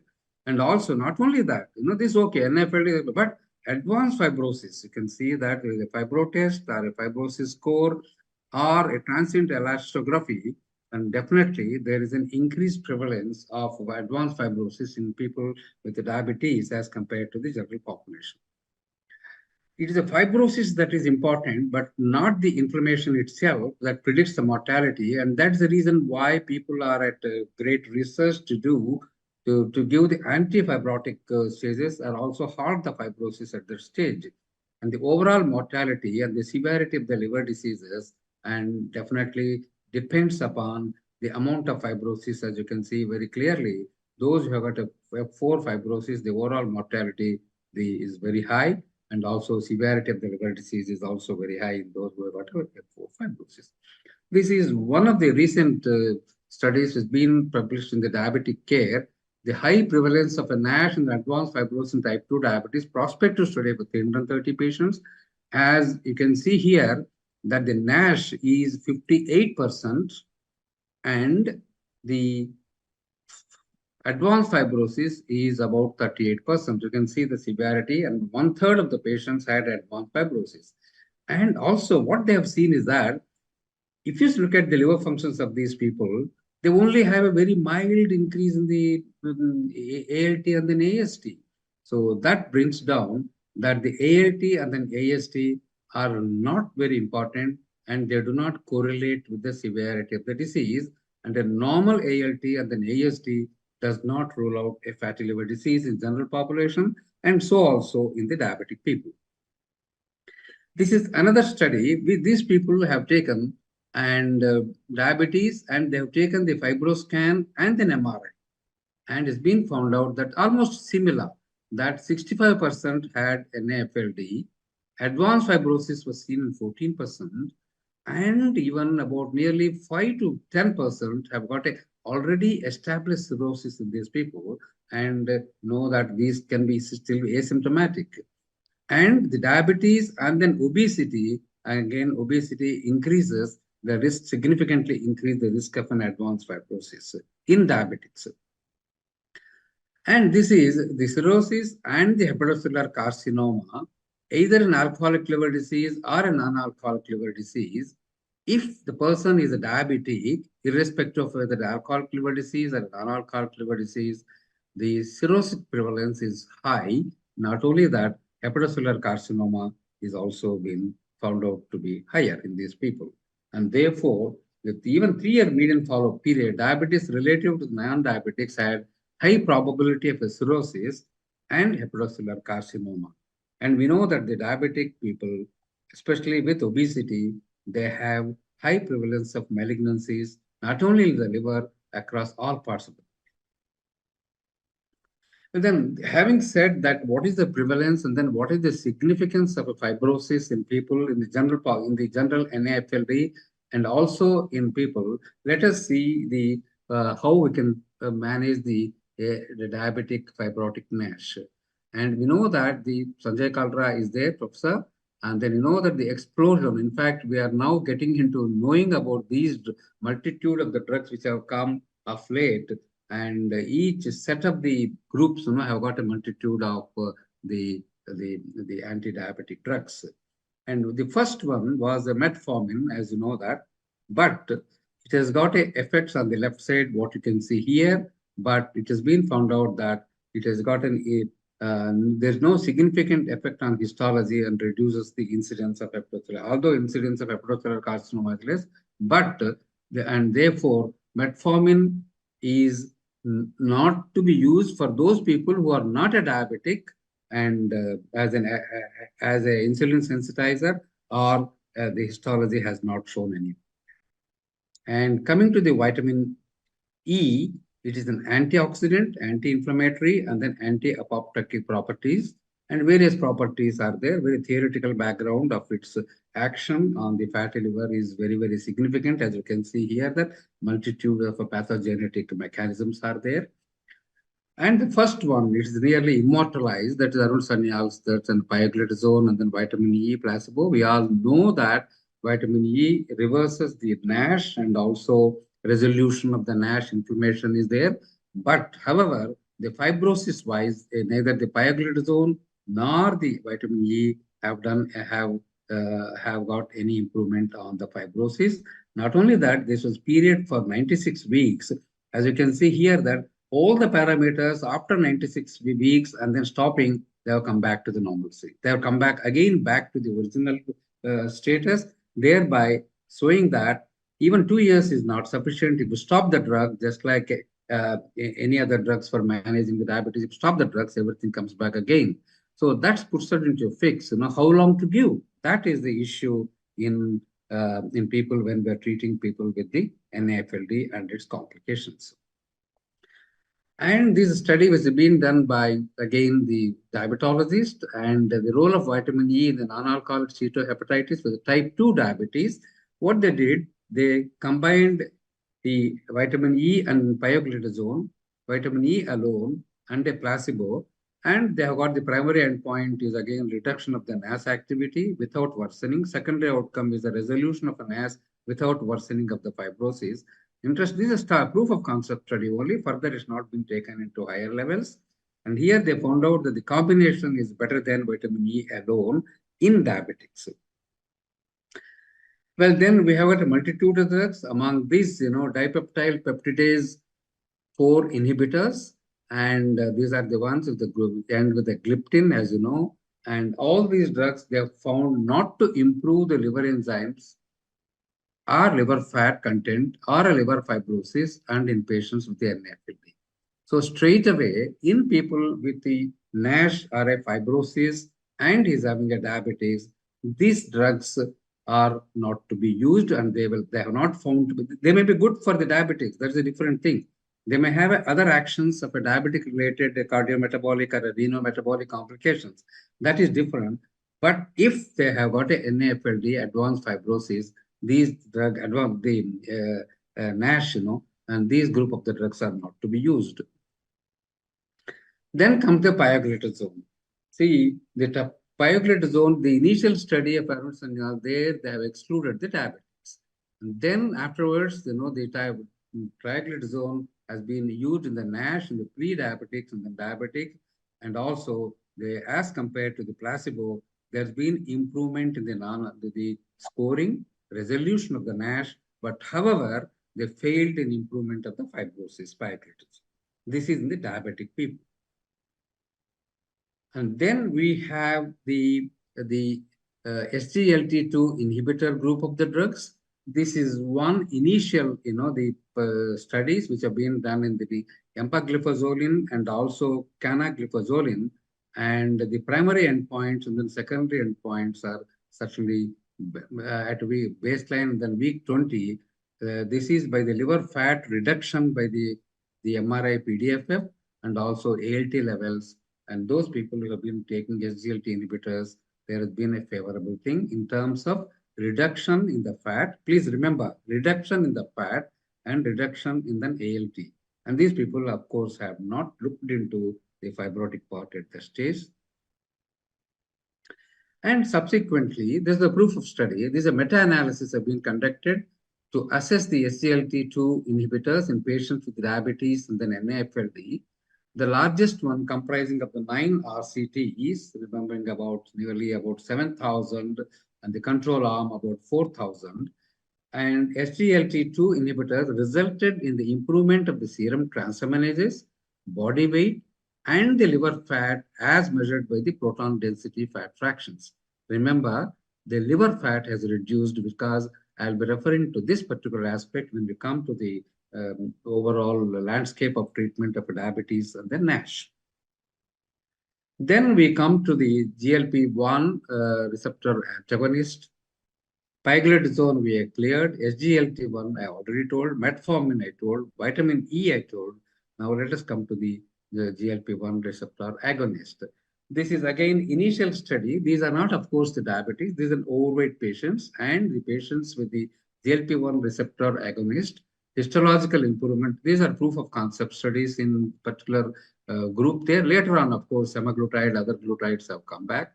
As compared to the placebo, there's been a weight reduction has been there. ALTs also they have changed. And the primary endpoint in the histology. Then comes the wonderful drug, costly, expensive, but the semaglutide in the phase 2 study of 320 patients. These are, of course, dose-finding studies. As you can see here, that point. These are intravenous. This is a parenteral. 0.1 milligram, 0.2, 0.4. And it's been found out that the primary endpoint was met. Primary endpoint is always resolution of the NASH without worsening of the fibrosis. That is the primary endpoint. And this been achieved by the semaglutide in all the places. However, they have not found any improvement in the fibrosis after a week 72, and side effects have been much less. They are mainly gastrointestinal. They are the same as what has been seen in the liraglutide also. This is a phase 2 study. Then we know that the oral semaglutide is now available now. Previously, they were giving the intravenous in the injections parenterally. And we know that the oral semaglutide is now available here. And this again a pilot study, a single arm open label pilot study. Only 16 patients with an NAFLD. Oral semaglutide has been given. The Japanese study, 3 milligram once daily for 4 weeks, 7 milligram for 5 to 8 weeks, and 12 milligram as a maintenance dose for up to 24 weeks. Here, interesting thing is that liver fibrosis, as assessed by the FIB4 index, has decreased. However, the liver stiffness measurement that is indicating the fibrosis did not significantly differ in fibroscans. And that's what you can see here. The FIB4 index has decreased after 24 weeks of oral semaglutide. But however, in fact, the LSM has slightly increased there, the liver stiffness measurement wise, and thereby showing that for resolution of the fibrosis is still a challenge for us.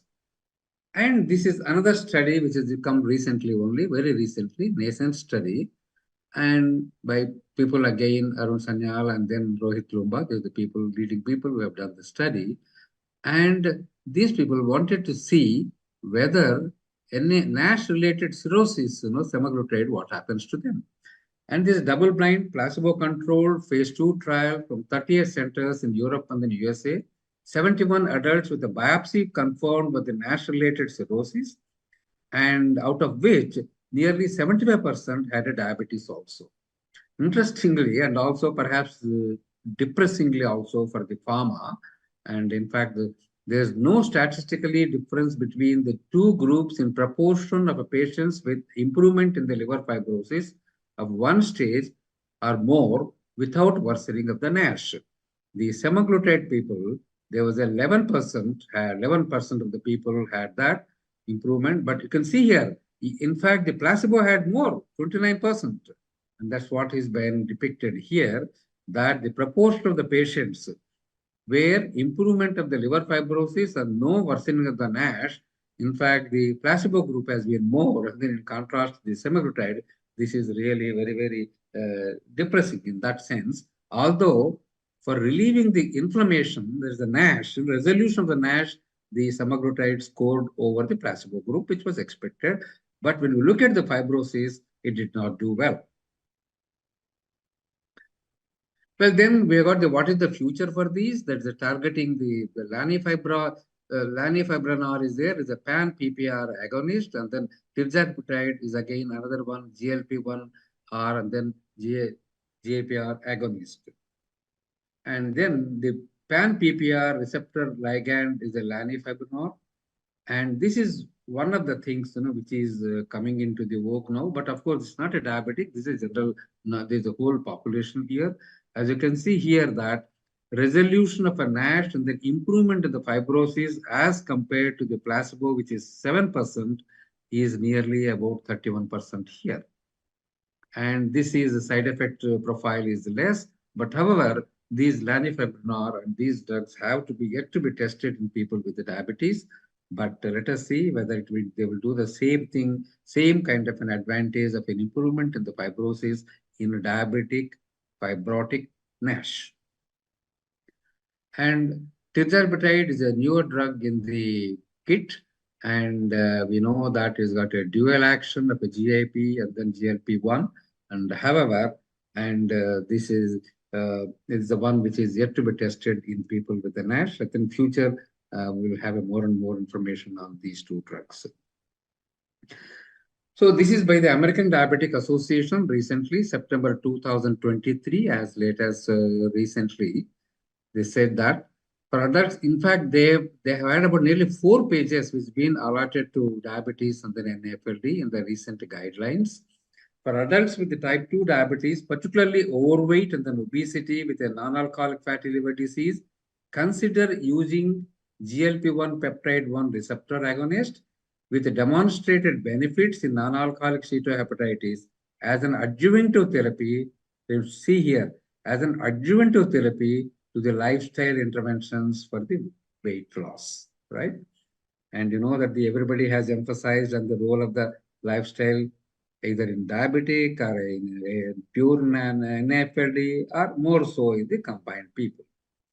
The another one is that pioglitazone or GLP-1 receptor agonist are the preferred agents for the treatment of hyperglycemia in adults with the type 2 diabetes with a biopsy-proven non-alcoholic steatohepatitis, or those with where you have not done a biopsy with a high risk of an NAFLD with a clinically significant liver fibrosis using the non-invasive test like a FIB4 and then other things. And therefore, these are the pioglitazone and the GLP-1 one receptor agonist have been advocated by the American Diabetic Association guidelines.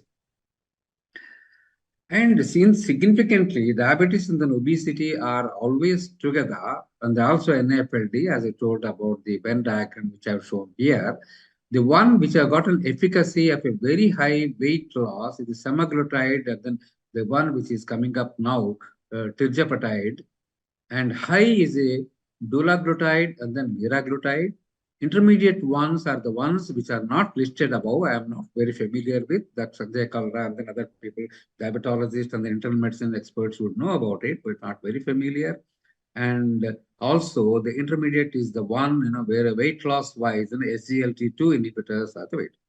If you use metformin and DPP, we told that DPP should not be used in people with only NASH and then diabetics, because it's not been found to have any kind of an advantage.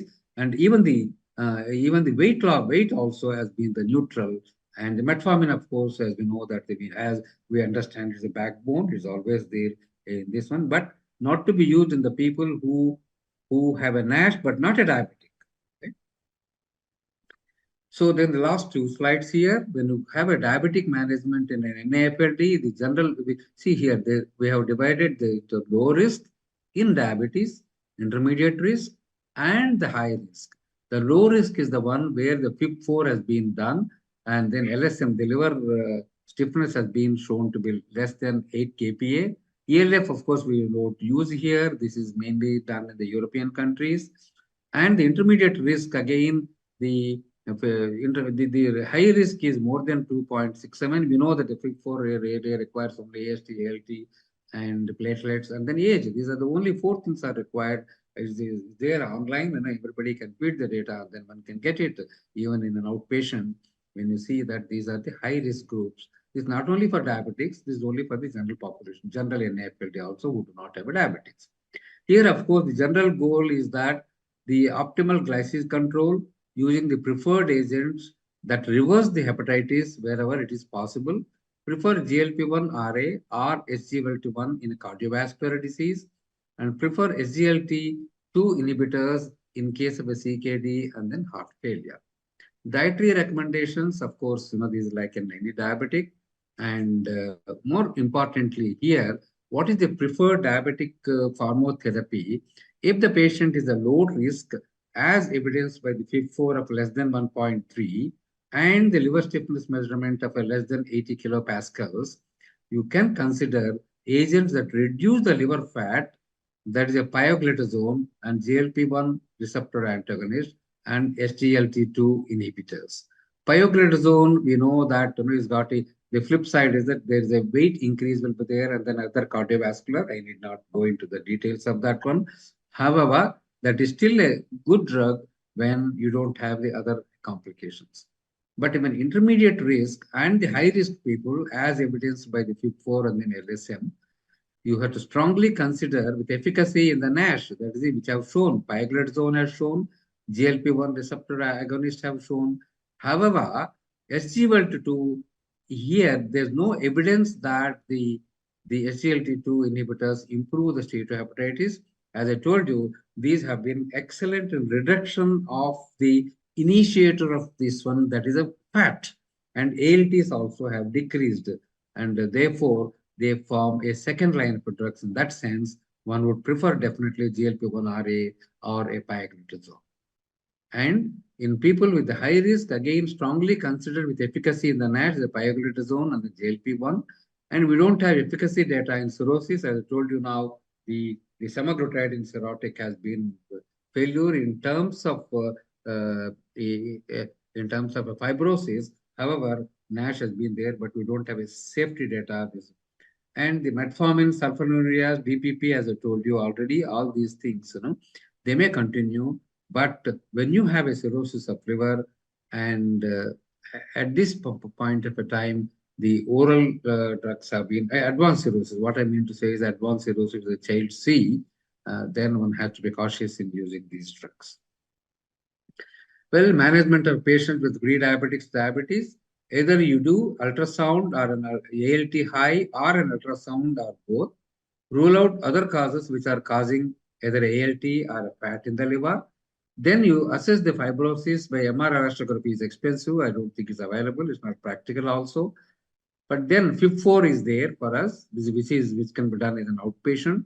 Wherever it is possible, you can have a transient elastography or a fibroscan or the other modalities of a liver stiffness measurement. If there's an advanced fibrosis and the no fibrosis and the periodic evaluation of the standard of care.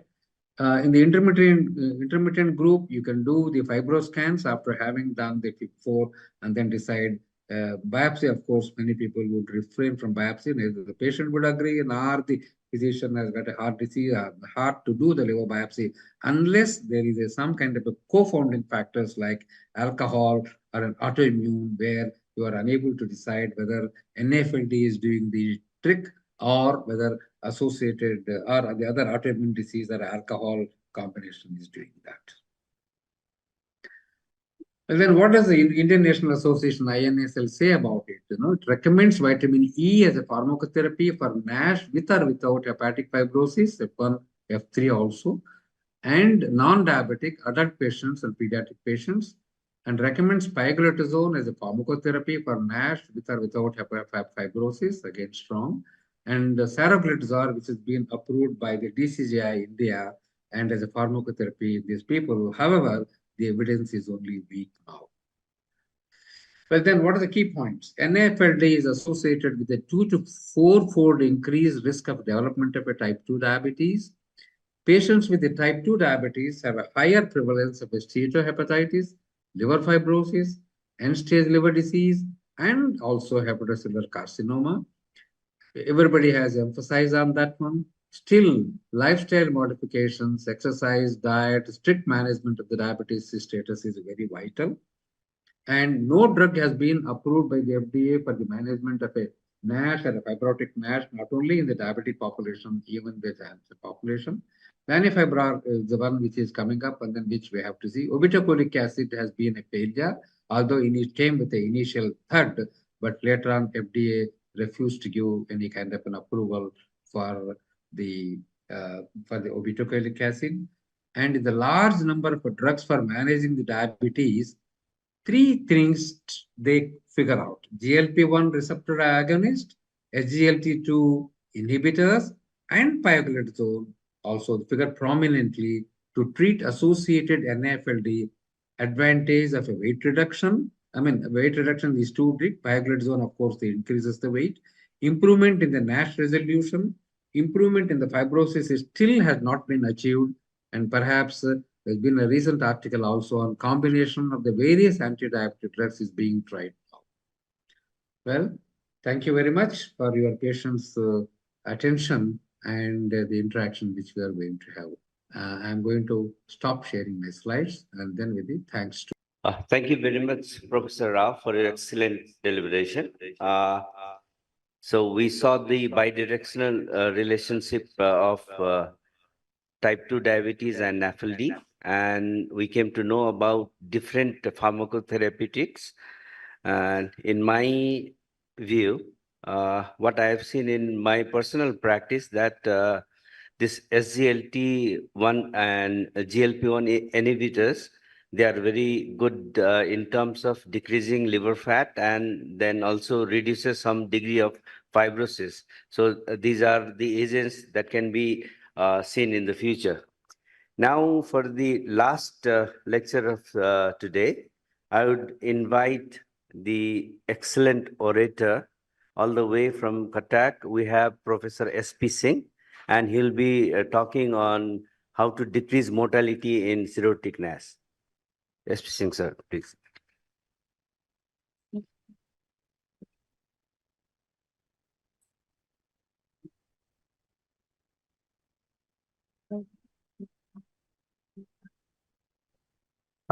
Thank you, Sudhanshu, for the kind introduction.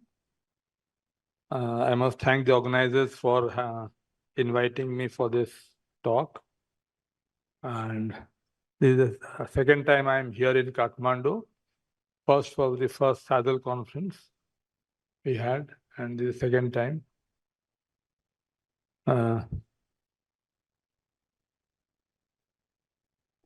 I've been asked to speak on the subject how to decrease mortality in cirrhotic NASH.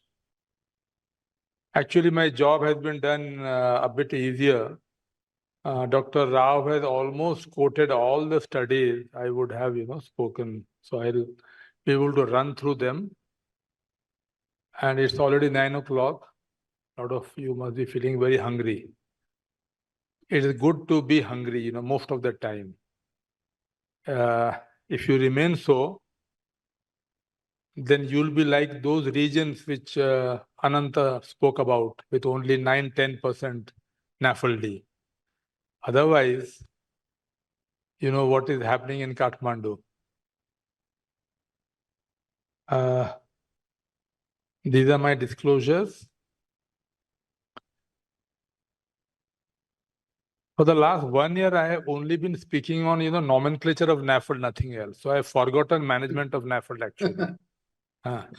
NAFLD, MAFLD, and MAFLD, and there are so many things.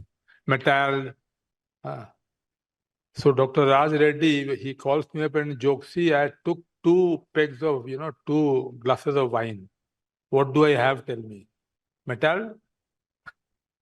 And so this is, I won't go into this. This is pathogenesis, a bit about the background.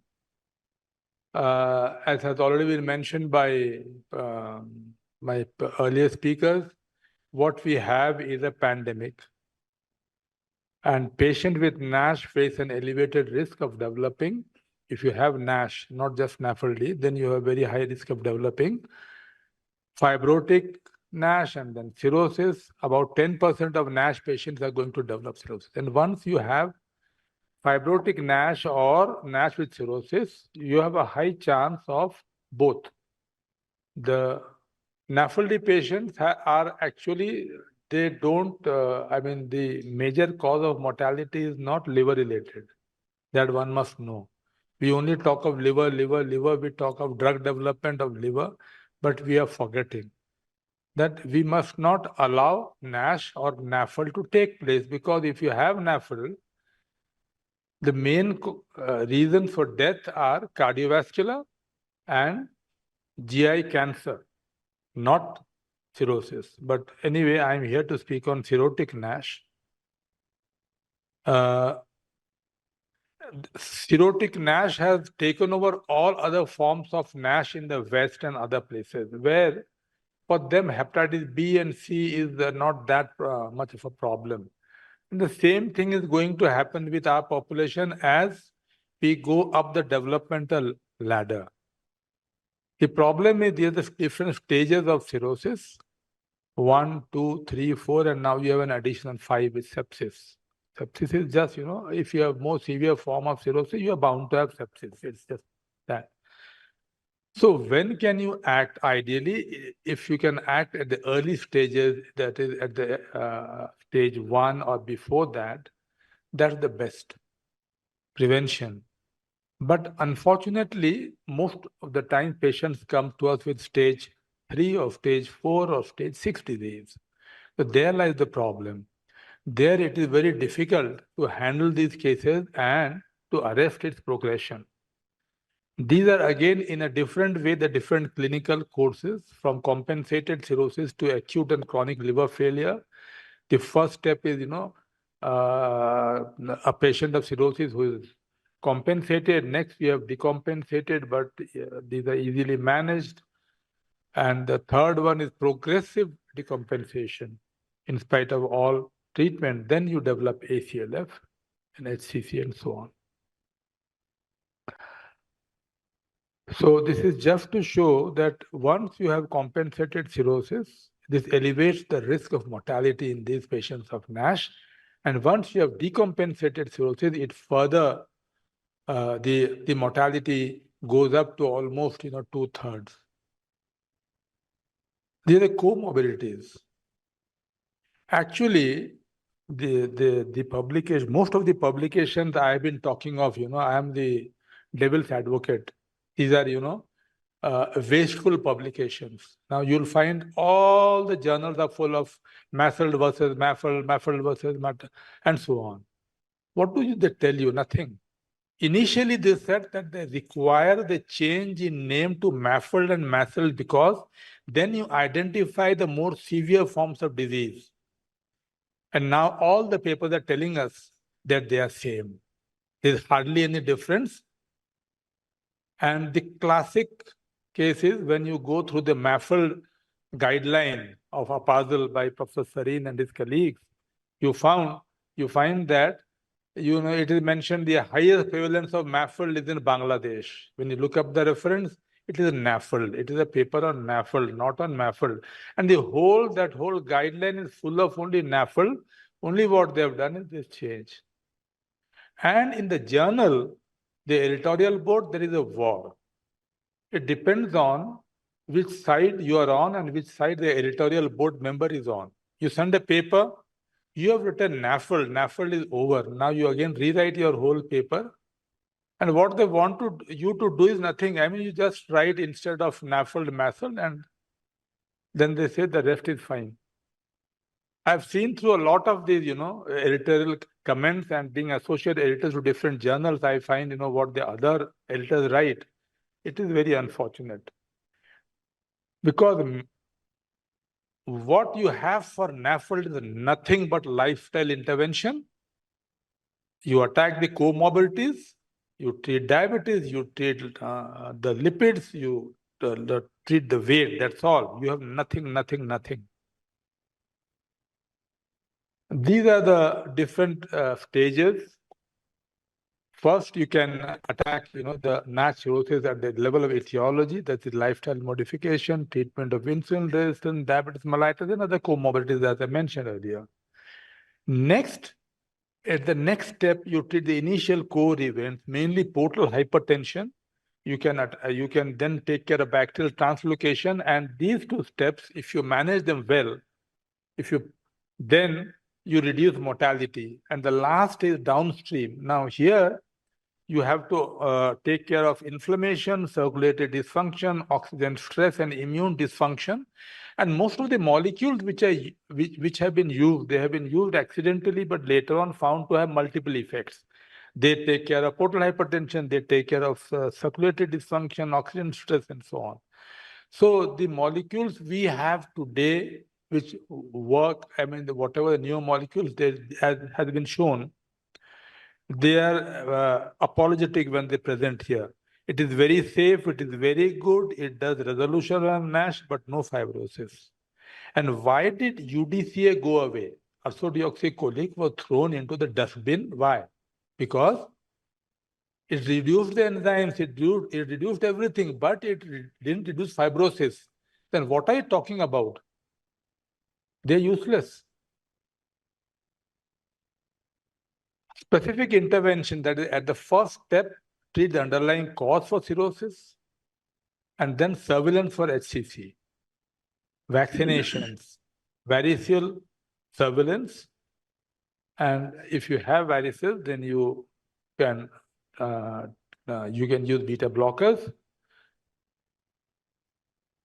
Now, in targeting the etiology, the most important, as I said, is lifestyle modification. Whether you have accepting in decompensated cirrhosis, if you have cirrhosis, if you do lifestyle modification, you are going to prevent worsening of the disease, you are going to increase longevity, you are going to decrease mortality. Moderate to severe NASH at 90 days, it has been shown that a statistically significant reduction in elastography was found among subjects following.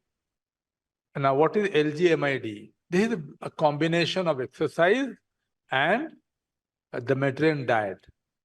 But in my experience, see, if you ask your patient to go for Mediterranean diet, that's the problem. Why diets don't work? Why people leave taking the diet? The most important thing is that they don't like the diet. If if a man from the mountain, you tell him to take, if you just tell me to take the food which a lot of your kids like, every day if you take noodles or pasta, I will lose weight. I can't eat them. I'll stop that diet in no time. So changing the dietary things is useless. Mediterranean diet will not work. I'm telling you, in the long run, it will not work. He can take for a month, 2 months, 6 months, that's all. Most important thing is calorie reduction. Calorie reduction and regular exercise. Number one is calories, number one. Number two is calories. Exercise comes below, much below. But yes, exercise is also a must. Now, the other interplay between NASH and its most frequent comorbidities, as I've already mentioned, they are very important. You have to address them. Next, targeting fibrosis and portal hypertension. Now, the problem is all the drugs we use for targeting portal hypertension and fibrosis, they affect bacterial translocation, and bacterial translocations have a huge role. They have a huge role in perpetuating, sort of in producing decompensation, in increasing severity of disease, in every which way you look at, which leads to progression. Now, I'm not interested in these therapies, but if you don't show them, then it looks your presentation doesn't look nice. So you have this combination therapy, and what they have shown is they don't work. So let us not waste time here. Now here again you have a combination. Now since those molecules are not working, the depression in the pharma industry, they are trying all sorts of. And not only pharma, even the physicians, even if you look at the average physician, she doesn't want to use, write those old medicines. Unfortunately, in a day I write, 25 to 30 prescriptions of simple Librax. Now, if you go to the modern physician, young physician, he's ashamed to write Librax regularly. Only Librax, how can you write that? You have to write some, one of the newer molecules which have come. And OCA today is written obeticholic acid for anything. Forget NASH. The company has stopped its research on that molecule for NASH. But the prescriptions are now have gone, surpassed not only NASH or fatty liver disease. For so many indications every day I see it being prescribed. So all these molecules have not worked. Again, this is another similar one. This is again a galectin-3 inhibitor in NASH with cirrhosis and portal hypertension. Again, death nail. So these are among the different molecules I was going through, none of them have really shown. And semaglutide now, it's good. Everyone is discussing that. Why discuss it? It's gone. It's actually gone. For NASH, it has no role. And it's already, see in the slide, one of the slides Dr. Rao showed that FIB4 improved. Most important actually amongst all the markers, remember, transient elastography is the best marker. There's no point in doing all the rest, especially in South Asian, they don't work. All those, when they were developed in people with BMI 30, 35. They don't work in our patient. There may be other reasons also why they don't work, but not a single study from South Asia has shown all these markers, these cutoffs working in them. Vitamin E. Actually, when I started looking at, it's just that Procter and Gamble, they are people with vitamin E. I was wondering why, they were sleeping all this time. And in the last 1 year ago, I found them very prominently in one of the Indian conferences. Again, they disappeared in the last INASL conference. They were hardly present. There was not a big presence. But one thing good this Kathmandu meeting have done to me, I got educated. I didn't have that much faith in vitamin E until I started going deeply into vitamin E in NASH. And what I found was, this is a good molecule. This is better than all those, FIB-FINOR, this NOR, that NOR. This is the best molecule. This has demonstrated effectiveness in improving hepatic histology. There are multiple. The most important thing is it's a scavenger. It prevents peroxidation because that is most important. Fat is not important. Fat, once it gets entrapped inside the liver in those, it is protecting the liver. It is actually protecting the liver. Once it escapes from there, once you have more of extra vesicular, these fats, then you have lipid peroxidation. It improves hepatic inflammation and fibrosis with significant reduction in hepatocyte ballooning and peripheral fibrosis in NASH. And vitamin E at a dose of 800 international units per day led to improved histological outcomes, including reductions in ALT, steatosis, lobular inflammation, and hepatocellular ballooning. So actually, these people were looking at, this is a retrospective study, looking at what happens to cirrhotic patients, what are the molecules they were using, and they were mainly targeting on these two, PPI usage and beta blocker usage. Recently, the pharma industry is very unhappy with me. I have cut down on beta blockers. I'm writing almost 1/4 of the beta blockers I used to write. But in neighboring Bhubaneswar, which is the capital of my state of Orissa, I have stopped writing, but there the prescription is becoming, BID. 40 is becoming 80 now. Every pharma company is now competing with each other to have the double dose combination. They don't realize that if the symptoms don't improve, the symptoms are not due to acid. It is not due to acid. So there is no point in increasing and creating trouble for the patient.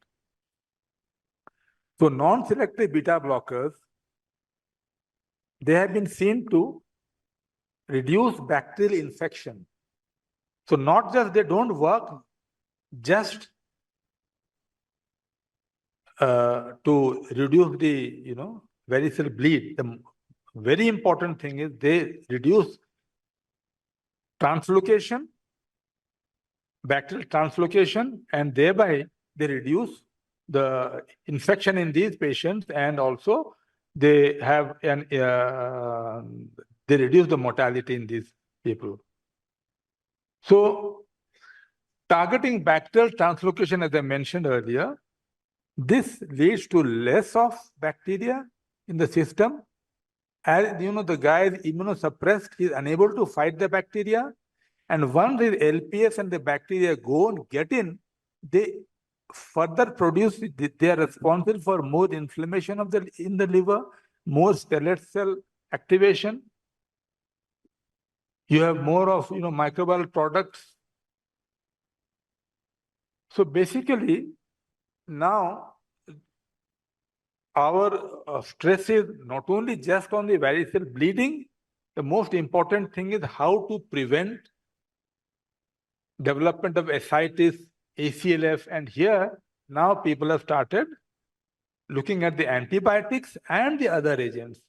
Now, norfloxacin, the problem was it did reduce bacterial peritonitis, it improved survival, short-term survival, but there was huge problem. You have a lot of the bugs become resistant to the bacteria, and that is why the other agents have been tried, like rifaximin plus midodrine. Now here, though it's used for refractive ascites, at the same time, they also succeeded. They improved survival, and not only through improvement, the most important thing was they improved bacterial translocation. There was less of bacterial translocation. So this is very important today. In a study of patients with cirrhosis and upper GI bleed, again, antibiotics, when you use them, this is also responsible for decrease in mortality. There is significant decrease in mortality in people if you do not use antibiotics. When you see a patient with bleed earlier on, say when I was a student, we never thought of using antibiotics when patient bled. But now that is standard treatment. Now you have this intestinal barrier function. This gets disrupted in NASH cirrhosis, in fact, in all cirrhotics. And now how do you target this translocation? Low molecular weight heparin. This has got a very important role. This not only reduces the translocation, this improves the bacterial, the barrier. This reduces thrombosis and this improves the function of the barrier. And this has been shown to reduce portal vein thrombosis. Not only that, the probability of decompensation also went down when this was used in a study with increased survival. Statins, this was, people were afraid of using statins. A lot of people died because of this. Statins produce this, statins produce that. This is again now the return of, just like the return of the Ringo, you have the return of the statin. This is going to become very popular again. Old molecule acts at different levels, not only at the level of, its anti-fibrotic level, at different genetic level, gene expression, and it also is responsible for a decrease in the portal pressure. This is just to show that use of simvastatin was associated with reduction in mortality in NASH cirrhotic patients. Next, to the non-oncotic actions of albumin. This is another very important agent being used today. Oncotic pressure, we are all aware of. We use it for its oncotic activity in a patient with refractory ascites, in SVP patients. But it has also been shown that in addition to that, it has got a number of actions. And it lowers, especially it lowers the incidence of various infections, including spontaneous bacterial peritonitis and also non-SVP bacterial infections, and improve mortality. And next we come to vitamin E. the return of vitamin E. This study, published not long ago, showed that vitamin E improves transplant-free survival and hepatic decompensation among patients with NASH and advanced fibrosis. So these studies clearly show that it improves transplant-free survival and again, mortality. And we have this problem that, in patients with diabetes, this is not used. See, and this clearly shows that, diabetes is not that if you have diabetes, there is no reason why it should not be used. This clearly shows that both in patients with diabetes and without diabetes, it acted well.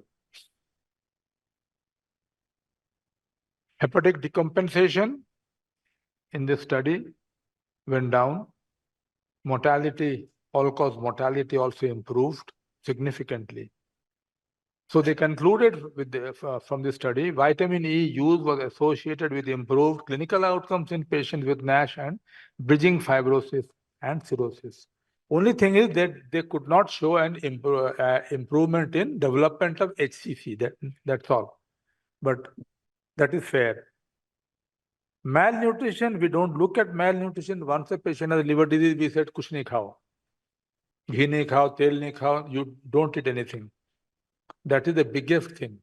A lot of physicians, they push, I tell people, physicians, patients, relatives, they push the patient to death. But by promoting malnutrition in these patients, it is very important that this should be looked at. We all know that once patient has sarcopenia, the mortality increases. There, if they undergo liver transplant, the outcome is not good, and the waitlist mortality goes up if the patient is sarcopenic. And this is a study which showed that how TIPS has a huge role. It improves sarcopenia. And it improves once you have TIPS, once sarcopenia improves, the mortality also post-surgical or peri-surgical mortality will also improve.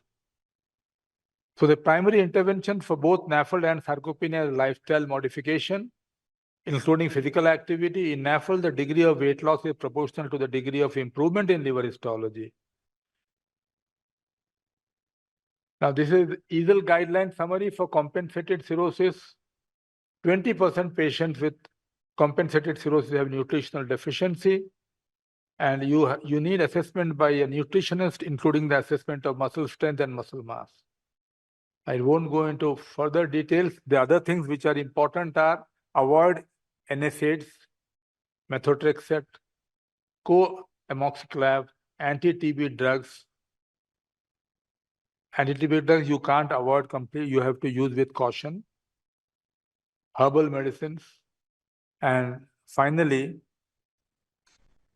the take-home message. There are several opportunities in the natural history of NASH cirrhosis to halt or slow down the progression and improve survival.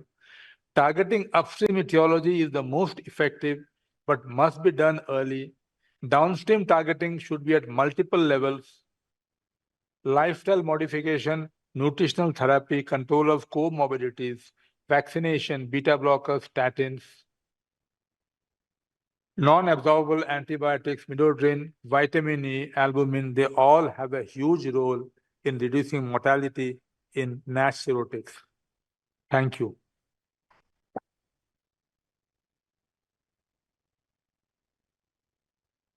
Can I come?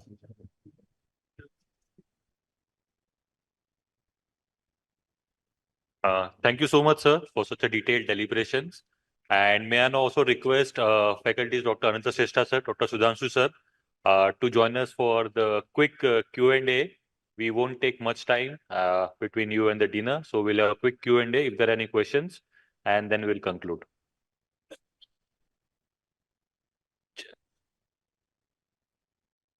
We just get the chair, sir. Any questions from the audience, please?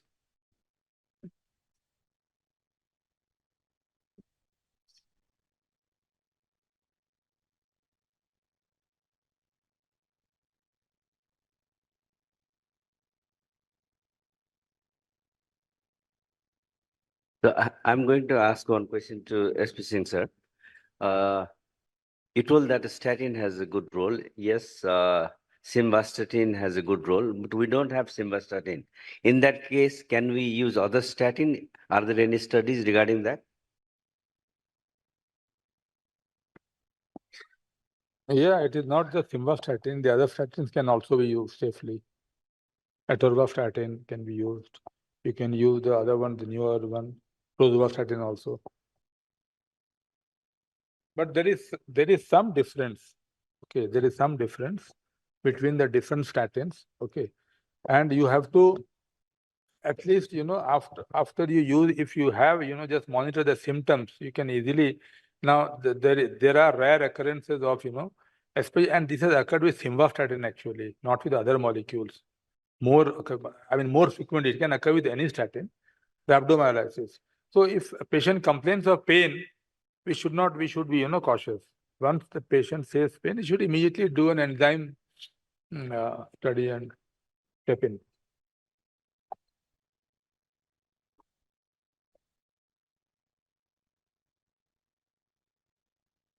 Any further questions? Any questions from our online attendees? We have more than 150 attendees online.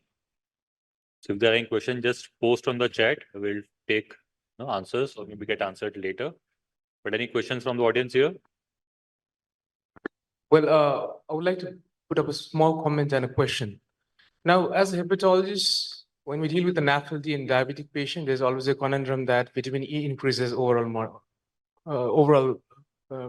death rate, right?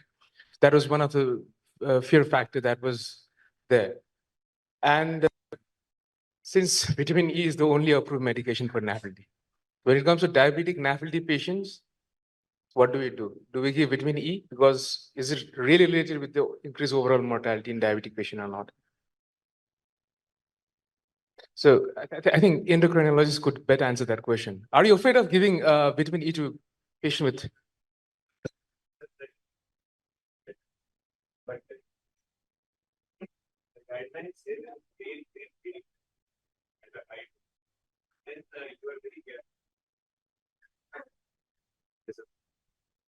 The guidelines say that it may increase bleeding tendency, but if you use it carefully and if you make sure that the other antiplatelet agents are optimized, there's no need to worry at all. So we do not worry at all. Yeah, because you have a meta-analysis which doesn't show much of a bleeding increase in bleeding. So we don't worry. Yeah, so that is one. Second thing is, I'll tell you about UDCA. UDCA, just like guidelines say, UDCA should not be used, right? So that is why, I don't, when I write a prescription, it goes everywhere. So people would say, "Arey, guideline mein to likha nahi hai, how is he using it?"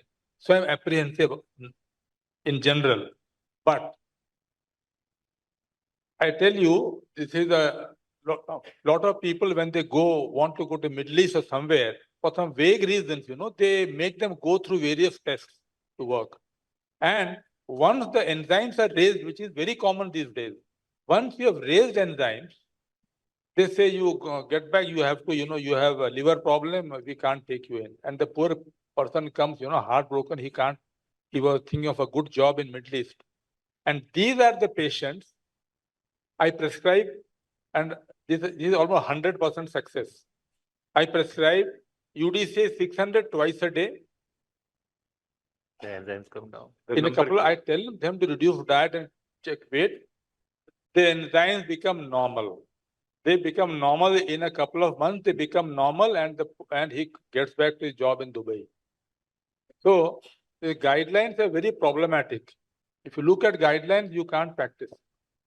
Am I online, please? Am I online? Hello? Am I online? Any further questions? Yes, there is a question from the audience, sir. Good evening, Sir, everyone. I'm Dr. Ekanand, liver transplant surgeons. A very nice presentation from sir. I would like to know, as one patient is in ACLF, and the talk was treatment of ACLF and transplant-free survival. So ultimately, the patient is going to die after within few years. So in my opinion is that besides the treatment of ACLF, we should counsel the patient for transplant because liver transplant because the survival is very good. Lifestyle is very good after liver transplant. As we stabilize the patient, and in between, we can go for liver transplant. Thank you. Definitely, there is no doubt. If patient has ACLF, we all, I mean, the whole problem is not only in India. In America also, most ACLF patients cannot afford liver transplant. That's a separate issue. But if you have ACLF, the ideal treatment is liver transplant if the patient can afford.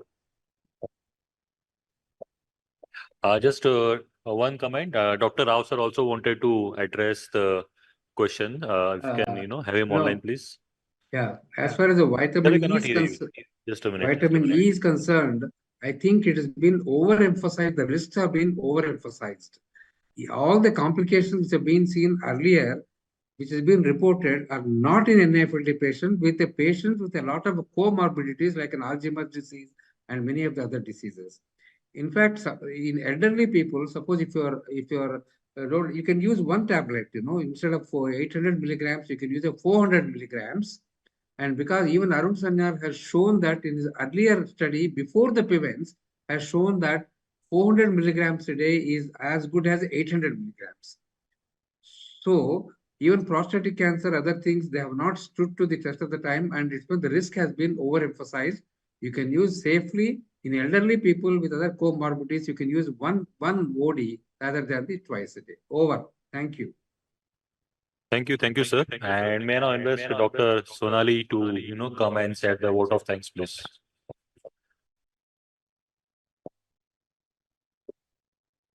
Yeah, thanks, Dr. Manan. I think it's hard to say that, this evening is coming to an end for us as a PNG Health team. It feels just like yesterday when we had this vision of, having this program in Nepal. But I think this will be a continuum. And I'm truly honored to say that in our pursuit of promoting health and vitality, today we have unveiled our vision, a vision that is encapsulated in our campaign, Be the Change, which garnered on the principles of early identification and treatment of diabetes-associated complications to avoid late-stage and irreversible conditions. So on behalf of PNG Health, I want to express my gratitude to our partners, to our stakeholders, and the incredible people of Nepal for extending such a warm welcome to us.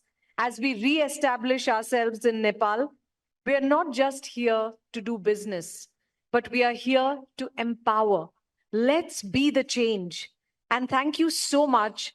Here's to a healthier and happier Nepal. A big round of applause to the online audience, 150 plus doctors that have stayed on till the end, to our incredible physical audience here in the city of Kathmandu. And of course, a very, very special thanks to our esteemed faculty, panel of experts who truly have given us practice pearls and insights and learnings that will help us to practice and improve the lives of our patients. A very special thanks to respected Mr. Narayan Prasad Dhakal, sir, who has stayed on till the end. We really appreciate your graciousness, sir. And of course, Prakash ji and Nikhil ji, who have been here to support us. Thank you so much for staying on till the end.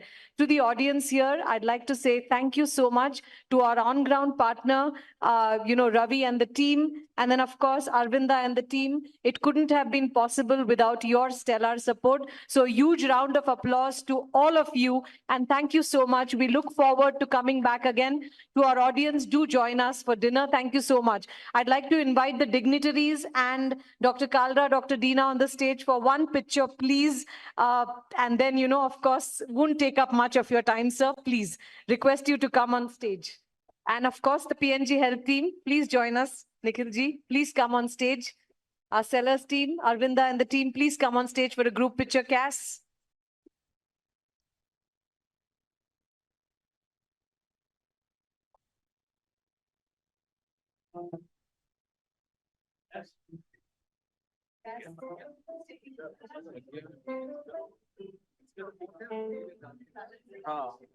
IPhone किसका अच्छा है? ये रहा, इसको दे दे। श्री को दे दो।